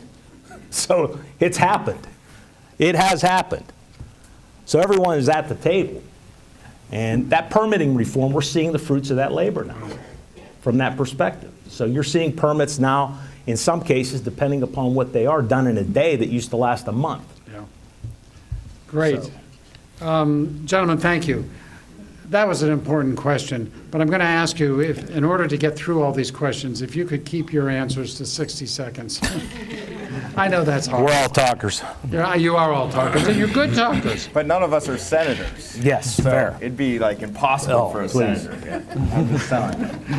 Are you suggesting it's lucky that we don't have Cameron Elder here with us? I'm just, the House of Lords, they know how to go. That's all. The House of Lords. This is sort of an energy environmental question. So, and again, try to be succinct if you can. In energy development, how are you protecting the waterways, air, et cetera? Why not invest in sustainable energy that does not ravage the environment? Rob? I think you have to have everything. We cannot have just alternative energy handled. They can't handle the grid. Everyone praises when you have a steel mill or manufacturing or advanced manufacturing coming into your community. You can't power that plant with a solar panel. You can't. You need energy that comes from the grid. You need the broad-based energy that comes from natural gas or nuclear, and that needs to be part of it. But we need to have everything, and I think that needs to be part of the conversation. And I think all of us kind of agree that. Yeah, Josh? Yeah, you do. And again, all of the above, we can say that. I would actually take exception with the question. It presupposes that they're talking about solar panels, windmills, stuff like that. They're not sustainable. They go away in 20 years. And the way they're manufactured right now causes a remarkable carbon footprint. It's just not here. In China, they're building these solar panels using coal-fired plants that are unregulated. And then they transport them across China, across the ocean, using diesel fuel, using coal and railways, back to here, and then they die in 20 years. And so this idea that these solar panels are somehow environmentally friendly we've been sold a bag of goods on it. And then what to do with them after the 20 years is another thing that no one's figured out, because there's things within the panels that you can't just throw them away like you can other stuff. And windmills have even more problems, and that's not even to get into the issue that Rob was talking about, which is whether or not they could actually work or power something. We need energy policies that are grounded in reality. We have it here in Pennsylvania. Our natural gas is the cleanest, foundational, and affordable source of energy in the world, and we should be getting the most out of that. Yeah. Thank you. Raman? Yeah, I think I agree with both of the things that they said. Also on the question, I think there's an assumption based in the question that says that, maybe something like natural gas, or in the framework of our political talking points right now, that these sorts of things that are fossil fuel based are not clean. I think it's hogwash. I think it's just not clear. And not to mention, by the way, all the solar panels, all of the windmills, they're made from plastic. Do you know where plastic comes from? Natural gas. Right? These things have to happen. And there's a statistic with windmills, like a 25 windmill farm, when it's decommissioned and put in the earth, it's more plastic than we use in plastic straws in the entire world in 1 year. So just to give you an idea there's a lot of, I think, around this energy stuff, I think people genuinely do care. Like, we want to make sure we're doing things the right way. And in Pennsylvania and in the United States, if you actually look at charts, without all of these sort of major global compacts and regional compacts, things like carbon and stuff like that have dropped dramatically. We're leading the world in this aspect. But places like China and India and other places that are going through industrial revolutions of their own, a lot of the ones feeding us the things like Josh had mentioned, they're just increasing more and more. And you could have a whole discussion on that topic as well, but it is not natural gas, even coal, nuclear, all of these things are very vital, important parts of our energy infrastructure. We can have a lot of discussions about getting cleaner and cleaner, but when the lights don't turn on, I'm telling you right now, a lot of that virtue signaling is going to disappear like that. Because we are approaching a time period, like I said, having conversations in Harrisburg about brownouts in our region. The PJM grid can't sustain the energy demands, and we need to be serious about this. Okay, good. Well, thank you, gentlemen. Which one of you represents Harmony Township? Live there, too. All right, we'll start with you. You do, too? No. He lives there, I think. Oh, he lives there. Okay. Good. Well, Rob, this question is, how do you plan on getting more funds to Beaver County to help with landslides and landslide preparedness, specifically Harmony Township? I know who asked the question. You can call him or her out if you want. Fortunately, a bad landslide that occurred last year in Harmony Township, we were able to bring back some money to help pick up the tab on that. Senator Vogel and I both worked on that together to get almost $2 million. We've had some legislation that's languished for a while. We finally got done dealing with landslides. It all started with the development of a Walmart in Kilbuck Township. Yes, I remember. And that created a commission. In fact, when I first got elected, 40% of my district was in Allegheny County and included Bellevue. And I was put on that commission since the site was actually between my district, at least as far as Route 65 is concerned. And we finally got that done to actually look at and ensure that we have dollars and cents in place for that. There's not enough money to fix every landslide, and even if you just look at the state roads. We heard that earlier with the question about Beaner Haller Road. You're going to probably get that later, by the way, Josh. But we heard that earlier. So there's just not. I mean, and you mentioned fees earlier, and I think the key thing about the fees is transportation fees can only go to transportation.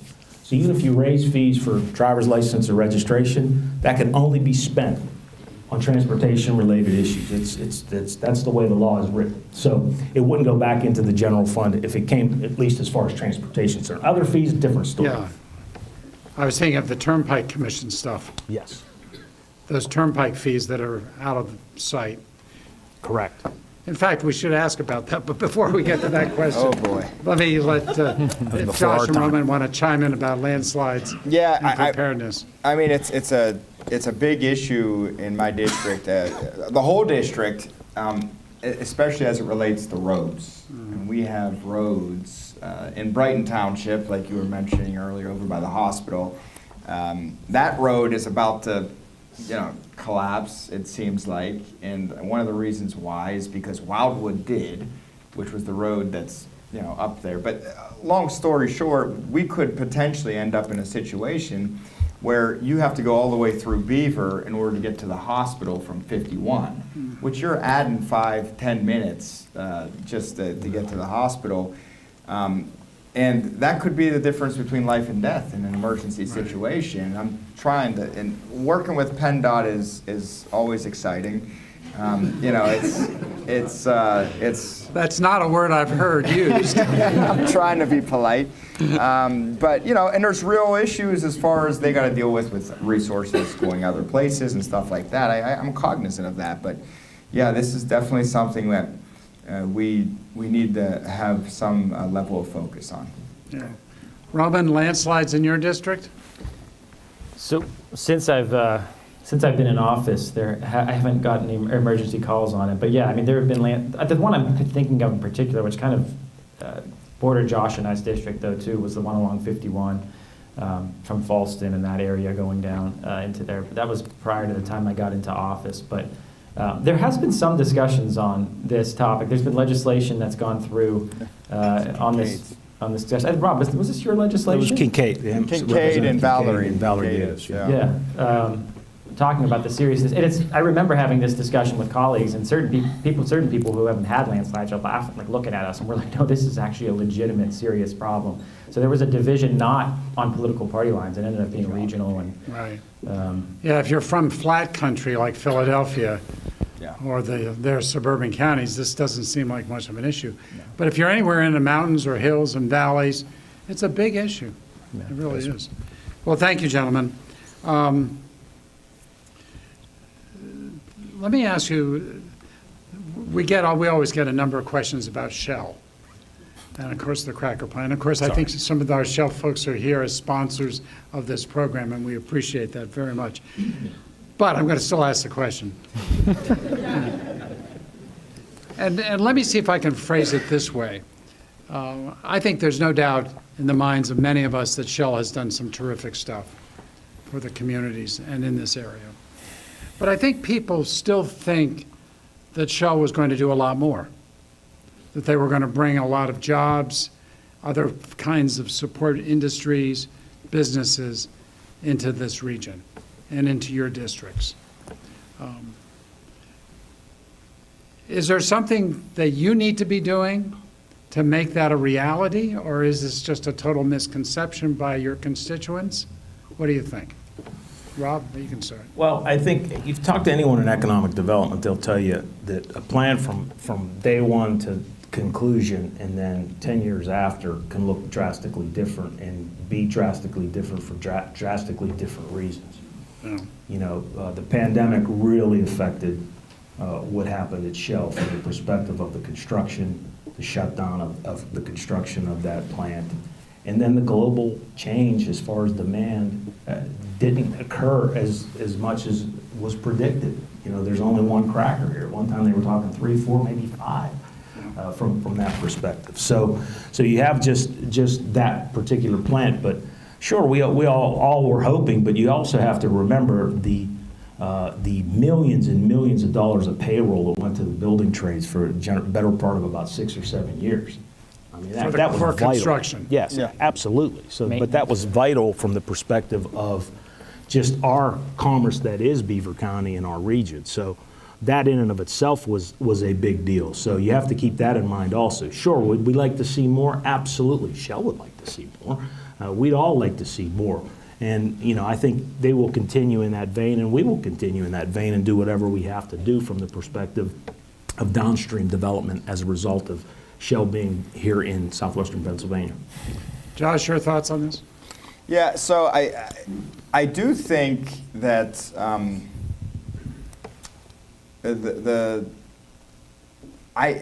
want to just clarify something that I never actually heard anything ever from Shell saying that there's going to be all kinds of different manufacturing up and down the river because of this petrochemical facility.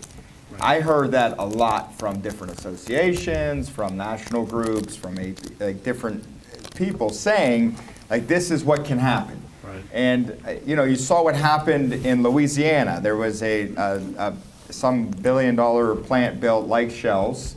In 2010 or 12, it was finished.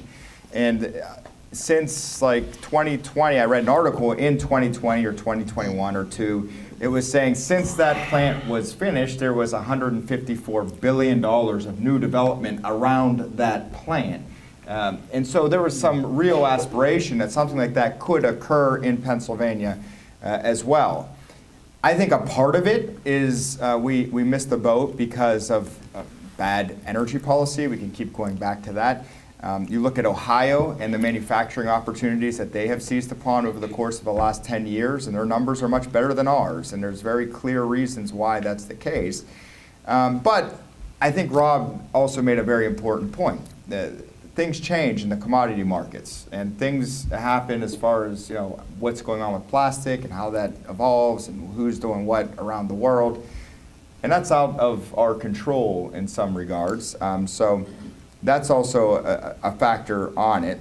But yeah, I do think that not having the downstream and upstream opportunity that we thought and were hoping was going to come, based on legitimate hopes compared to what happened other places. But that leaves other opportunities available. I mean, if we would have built out our petrochemical manufacturing here up and down the river in Ohio, we wouldn't be being talked about for other development opportunities like we are today for this next frontier in development and growth. So we still have all the assets. We still have all the things that made us so attractive in the 1860s and 70s and 80s. We have the river, we have the rails, we have natural resources, we have access to market, we have a resilient workforce. We have all of that here, and that's why we are always going to be attractive for growth and development. So in some regards, it's next man up. Who's going to build the next big project, because we're ready to do it. Yeah, good. Thank you, Josh. Robin, any thoughts with respect to this Shell-related question? They both covered it very well. I'm thinking, though, there are hundreds of jobs at the facility. There are truck drivers going in and out every single day. There's rail activity. There are maintenance contracts and jobs. There's a pipeline from CCBC to Shell. There is a different mindset in how we deal with workforce stuff as well when it comes to that. What that is offered is opportunity to kids coming out of high school. Instead of having to go to get a 4-year degree, they can find other opportunities. So I think sometimes we want to measure by this idea of like there's going to be this big explosion of growth. And it's a question we want to ask ourselves too is, okay, how fast do you want that growth to happen? Or would you be okay with an explosion of manufacturing right there, right at that moment? Would we prefer to see things grow out and like commodity markets change, making sure that that investments are done the right way so we don't end up with industry all around us that's slowly dissipating again? There's a lot of bigger questions over that, but I do think, again, for our building trades, the thousands of jobs that provided for people, including, again, continued maintenance is really important. And it's something that I think should be looked at as a big positive for what it's done for our area. And that when other developers come in and look and see that that project can be built here, what does it take to build the next project and do it the right way? Yeah. Thank you, gentlemen. This question actually sort of follows up on that. I know, Rob, you were here. I don't know whether Josh and Roman heard. I guess it was Commissioner Manning give his litany of all the new projects that are underway coming to the area. And this questioner is asking, with trades being the background in Beaver County, we've heard of many projects that are coming. Is there anything more that the state could be doing, you as state lawmakers, to keep family sustainable jobs coming to Beaver County? How do you make sure the people of Beaver County are ready for these jobs? Any thoughts, guys? Josh, you want to go? Sure. There is things that we can do, and I think we have shown the ability to work together to do those things over the course of the last couple of years. And again, I talk about energy policy, but fixing what we did in the last budget was absolutely critical to new developments in the Commonwealth. What we're doing on permitting, is it coming fast enough? No, it's not, but it's an issue that we are sincerely talking about and trying to fix. And obviously taxes. Taxes are a big deal, and the corporate net income tax we did in a bipartisan fashion, and we passed that, and we went from being one of the highest states in the United States for our corporate taxes to middle of the pack. And once we keep growing, we can keep getting better there as well. There's more things we need to do with taxes. There's more things we need to do with permitting, and there's more things we need to do with our energy policy. But those three things, combined with our natural resources, our access to market, our ability to get goods to market, our resilient workforce, Pennsylvania is poised yet again to be the keystone for the nation's economy. And I'm not overstating that. I'm not using hyperbole. We have what it takes if Harrisburg can continue to work to get these policies in place. Thank you, Josh. Rob? Well, I could tell you that, just in the last few years, from the perspective of workforce development, we were successful in securing $2 million. Shell put in $1 million for the advanced manufacturing program at the Community College of Beaver County. That's something we did. Yeah, for training, that's yes, good. And it's not just for workers at Shell, it's for workers that anybody in advanced manufacturing, and those men and women are getting jobs before they graduate. So, investing in programs like that, investing in education, really allows for us to have a workforce that's ready. And look, we all three of us push the building and construction trades.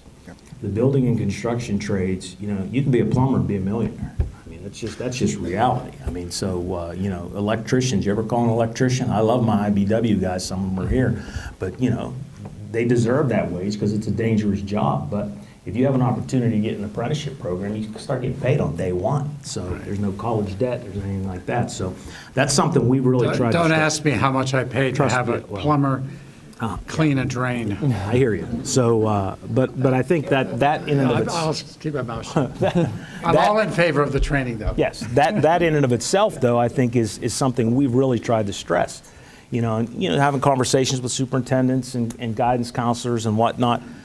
You know, you can have the smartest guy in the world, smartest gal in the world be the valedictorian and say, I don't want to go to college. You know, I think I'd rather be an electrician. Well, doggone it, let him be an electrician. Sure. Don't force him to go to college. So I think that's something that we're starting to see happen more and more as attrition occurs, quite frankly.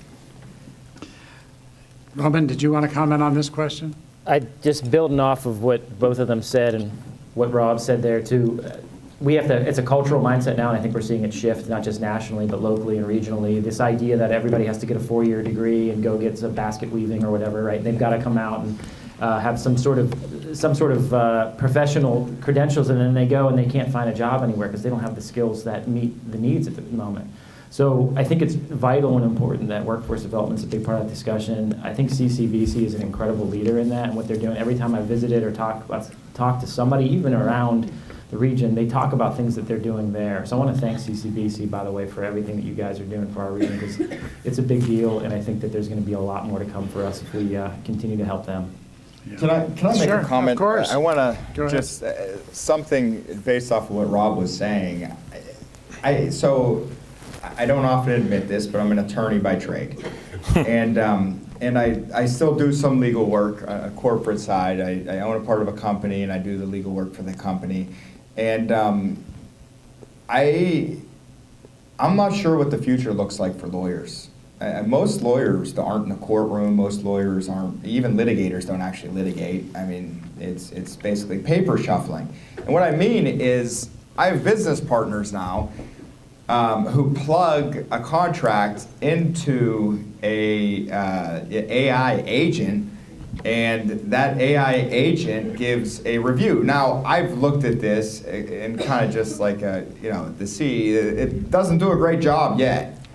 But there's going to come a day when, lawyers, financial advisors, I don't know, there's an AI agent's trading crypto and is doing like these micro, whatever, how they do it. I have no idea. It's way over my head. But what I'm saying is people that work with their hands, that's not going anywhere, not anyway in the next 10, 15, 20 years until they can figure out robotics and we're really living in WALL-E. But it's just like, it's a scary world out there right now for all the jobs growing up that we talked about. My grandfather, who's from Aliquippa, used to just hammer us. But you got to go to college. You got to go to college. He watched the mill shut down. He watched blue-collar work go away in Beaver County. Like, he saw it firsthand. I'm very concerned that this white-collar, work that we were told growing up, and I'm not, for me, I'm 40 years old. I have work, and I feel okay with where. But for my kids, man, I'd be hesitant to advise them to go to law school right now. I'd be hesitant to, maybe even go to college unless it's for a particular purpose.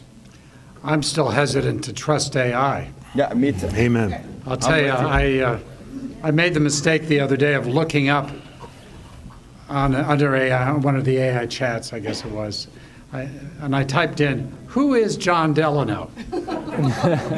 Do this for yourself someday. I discovered that in addition to my wife Jane, I have a wife named Jennifer. Oh, boy. And Jane and I, well. That sounds really dangerous. It raised some questions. I have no idea who this Jennifer is. But. How many kids do you have? Does that go into that? Well, actually, Josh, they'd said that one of my children's name was Christian. My son's name was Christian. My son's name is Benjamin. So again, they found kids of mine that I don't know. I'm not going to go there. Yeah. Bottom line, don't trust AI yet. Yeah. We have about 10 minutes left, a little less than 10 minutes. I did want to ask a question that the commissioners raised. RCAPs. First of all, what exactly are they? And was Beaver County shortchanged in RCAPs last year? Do you want to take that? Yeah, sure. Capital budget, if you're old guy, it's RCAP. The newer generation call them RACB from that perspective. What do they call them? RACB, R-A-C-B, because that's the acronym if you look on The proper acronym. Office of Administration's website. Look, I think, the challenge we have from the perspective of legislators is gone. My district was taken care of. We worked very hard to secure funds through RCAP, and it's a challenge all the time. I have conversations with Senator Vogel. I have conversations with Josh and with Roman, and whether a project's in my district or not, if it's in Beaver County, I support it, and we try and get that money out there. Now, a lot of that money is discretion, but the reality is that money has to be released by the governor, and projects got to be good, and you got to have a match. It's a reimbursement project. So if you have if you get $2 million, basically, you have to spend $4 million to get the $2 million back from a perspective of the reimbursement. You got to spend it first. Yeah. So you have to have projects that are ready to go and have that capital to actually do the project. And maybe in that last round, I can't speak to, and I'm getting a chance to talk to Commissioner Camp afterwards after what he said. I'm not sure if he's talking about a particular project or two or not, but oftentimes that happens. We'll have a project lined up, and I've got one in my district that's been lined up for a while, but the project just didn't happen for a variety of reasons. So, and I said so if I understand correctly, these are capital funds that come allocated by the state. Correct. But there's a political process. That is, the support of local politicians matter? Absolutely, 100%. I mean, obviously it's the governor that releases it, but all four caucuses have a say. All four caucuses have a say. Our leadership is at the table from that perspective. It's a pie. Generally how it normally works, whether it's a Republican governor or a Democrat governor, is they get 50% and the legislature splits the other 50% and figures out how they're going to distribute that to the 253 legislative districts. Is Beaver County shortchanged, Josh? No, I don't think so. And I'm not sure exactly what they're talking about in particular either, but RCAP is, I call it the dark magic of Harrisburg, right? Because it's not, there isn't some clear set of rules, there isn't there's rules about how you apply and all this other stuff, but when it's awarded and how it comes through, it can get convoluted. It can get very convoluted. And it also depends for me is whether or not there's any RCAPs in my district. No. If there's no RCAPs in my district in Beaver County, well then Beaver County is not going to get an RCAP in my district because no one applied for it. We can't apply for grants. We can advocate for grants. I see. But whether the grants are coming or not, there's got to be development. So no, I don't. I think we all, when there's a project, we want to see growth. We're all focused on that type of development. I think it's a good program for that. I will say, each governor does things a little bit differently, I'm finding. Governor Wolf, by the time I got there was a very clear process as far as timing goes, as far as when it goes. The Shapiro administration came in and they really wanted to modernize how the DCED, which is the department that runs it, and so they made a lot of changes as far as how you apply for them. They want to do everything electronically. There's these different things now, and that took some time. Unfortunately, it always takes too long in government to get up to date. So I do think we're a little bit delayed as far as releasing funds and from a technical standpoint. But look, if there's a project in Beaver County, in my district, for RCAP, I want to hear about it. I want to know about it. I want to see how we can help because we want to see jobs come to this region. And whether it's my district, Rob's district, or Roman's. Roman, have you had any RCAPs in your district yet? No, so that's something that, like Josh said, there's that black magic of Harrisburg. You're trying to figure out what's it's different than what it was in the past. So when I go to people from the past who served in the past or who have been around for a little bit longer, they tell me the same thing, like it's changed dramatically. So we're all kind of learning this new landscape. There's at least one project in my district that have requested an RCAP officially, and you go and you advocate for it the best way that you can. I'm trying to learn and navigate that right now, and I'm getting a lot of support in helping to navigate that, but we haven't seen anything in my first year that has come to fruition yet, and part of that is just the fact that the project's a new request. So. Right, gotcha. A part of that's also because it's based off of the timing of the budget, and the budget was like 6 months late, and so you're talking just a couple months since the budget's been passed. Yeah. So, good. All righty. Well, last question for you, gentlemen, and I think I had mentioned at one point you were hailed by the commissioners because the three of you worked together, bipartisan, so much on things for Beaver County. But this individual is asking the question, really, how do we transfer that?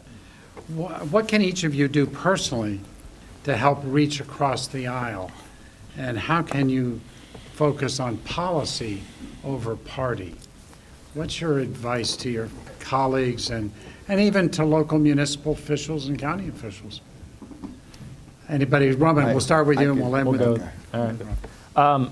Well, so there's a lot there to that. One of the things you find out pretty quickly in Harrisburg is we do fight a lot politically on the floor, but I'm encouraged by the number of relationships I've built across the aisle just by talking to people on the floor or off the floor, having dinner with people across the aisle, having some really good conversations with people from Philadelphia. It's just a whole different culture, atmosphere, expectations, what their constituents want, what we want. Poking fun at each other sometimes about our political positions, but having those relationships is really important. And a lot of it, for me, it's like I will use language that at times it's necessary. I think you have to have a serrated edge when you talk sometimes about serious policy issues, but we should treat each other the way we want to be treated. And so for me, it's a matter of, there's going to be serious disagreements sometimes, and sometimes it can get heated. But always at the end of the day recognizing that that other person's made in the image of God, and that doesn't matter where they come from, what their background is, what their story is, you still got to treat them like you want to be treated. So I try to have that in Harrisburg. I try to be serious about that, and I try to, as best as I can, have relationships with people on the other side of the aisle, even when, there's a couple folks that I disagree with probably everything they believe in as far as policy goes. But when we start talking about each other's kids or families, it's like, it's just your neighbor, it's just another person. And I think, that's just my sense in the first year, and I've really enjoyed that conversation, getting to know folks like Rob as well. It's important. Thank you, Roman. Thank you very much. Josh. I don't want to get too cynical, but I've been, at it for seven years now, and I think, and I'll speak to the legislature, and I think you see this in D.C., in the D.C. Congress and legislature. I think there is a divide, my guess in D.C., because I feel it in Harrisburg as well, that's not so much based off of even ideology or political party. I think there's a divide between individuals that actually want to legislate and individuals that view politics as a place or a platform to become a C-rate actor because they couldn't make it somewhere else. It's just, frankly, I mean that in a sincere way, and I think there's a lot more people in Harrisburg and in DC that are individuals that want to legislate than we realize. The problem is with the platforms out there, on whether it's on social media or at the national level, MSNBC or MS Now, Fox News, and CNN, the ones that get platformed are the ones that want to use it as a way to brand themselves and take it and use it for something else. I think that creates a massive frustration for people that are serious-minded. I think my advice to elected officials trying to get in is ask yourself, why do you want to do this? Like, what are your reasons? And if it's, to get on television and make a stir, maybe reality TV's better suited for you than politics. So. Good point. Thanks, Josh. Rob, your cleanup. I think part of it is, we're a pretty diverse county. I think we have a mix of demographics. I think, that makes us unique. I think we always come together beneath the surface, but at the end of the day, we can battle it out from a policy perspective on the House floor and vote different ways on some things. But look at the statistics. Like 90+% of the bills we pass are almost unanimous. Yeah. I mean, it's stuff that we work together on. And when I first came in, and then it got away from that for a while, and it's come back a little bit. And I'd like to think when I was a standing committee chairman, was part of that change. We're allowing committees to do work.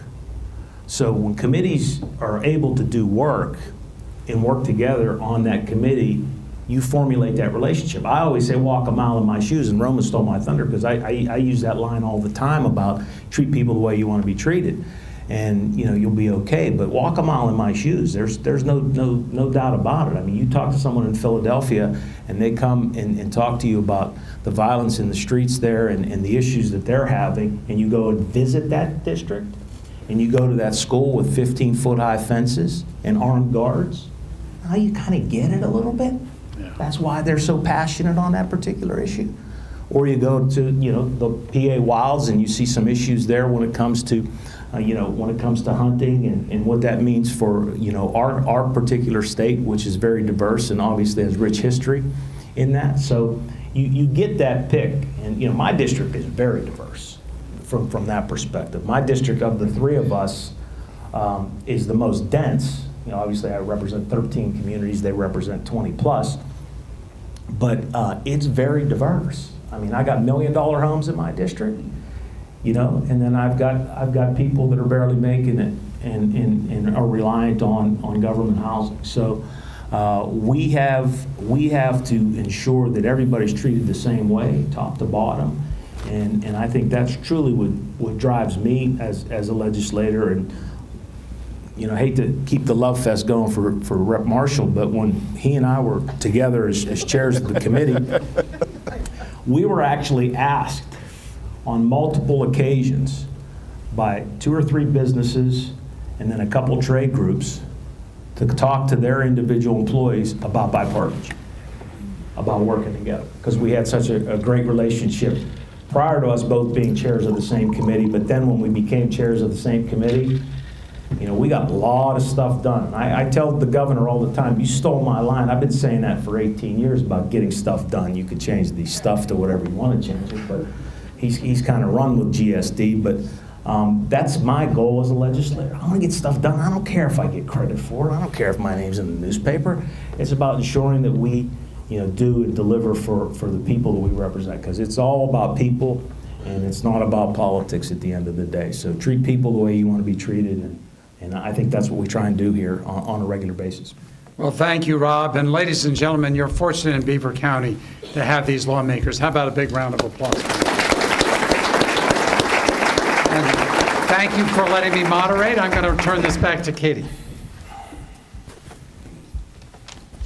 And how about a round of applause for John Delano, the legend?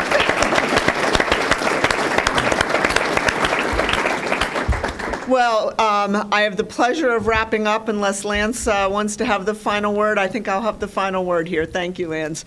It has been really a wonderful morning, and I also have the chance of wrapping up what's been for me a really satisfying period as a native of Beaver County, being able to have served as chair for these last several years of the Board of Directors is something I will never, ever forget. Just a few things that I wanted to highlight before we close today. First and foremost, we, the Chamber, hired a new president, Lance Grable, who is fully dedicated to this organization, an unwavering booster for Beaver County, all of its people and businesses. Lance has really brought us not only his passion and talents, but an incredible staff. Only staff whose names start with J: John, Johanna, Josie, and Jim. So, but they are really pulling the oars all in the same direction to bring this organization to the next level. A great president deserves a very capable and functioning board of directors. I'm proud that we've built a board with integrity and vision. We've got a culture of succession planning, and good governance. And I look forward to serve as immediate past chair under Tracy Plevel's capable leadership over the next 2 years. We've also put a new funding model in place, and that allows for predictability, strategic focus, and I thank all of you in the room and beyond who have seen the need for that capacity building and who have invested in this year-long partnership model. It's the rivers, bridges, and legacies. You've seen those on the monitors today. All of our members are really, really important to the sustainability of the chamber, but these year-long partners have gone the extra level to make sure that we can do the things that the chamber has in its vision to do. If anybody wants more information on that year-long partnership, I'm sure any of the staff or the board would be glad to point you in the right direction. Another really important development, I think, is Lou still here? I don't think he is, but with the tremendous support of Lou Velati, we got the chamber and the CED's leases aligned in their terms, and that allowed the two organizations to move into one location. You're always welcome there. If you're looking at the courthouse, it's a block and a half to the left, so nice proximity, but most importantly, that co-locating of the two organizations puts synergies in place that a lot of the other counties in our region have already enjoyed. So really an efficiency that we've done within the organizations that you all support. We have expanded our government affairs programming to advance a policy agenda both here and with some trips to Harrisburg, testifying in support of our members' needs on issues that they need the Chamber's voice on, providing timely opportunities to learn about the issues of the day. Our speaker series, hope that many of you can attend the last two we have of this season, and updates on important state issues. That's something that every chamber should do for its members, and we're making sure that that's as healthy as it can be. And as evidenced by the sold-out crowd today and the elected officials, both at the county and state level, I think what is really an important point to end on today is just how grateful we are to have each other, to have these very frank answers, questions, discussions, and that's the kind of partnerships that will really carry this county forward. So thank you to our legislators, thank you to all of you for coming, and to our commissioners, and enjoy a safe and fun weekend.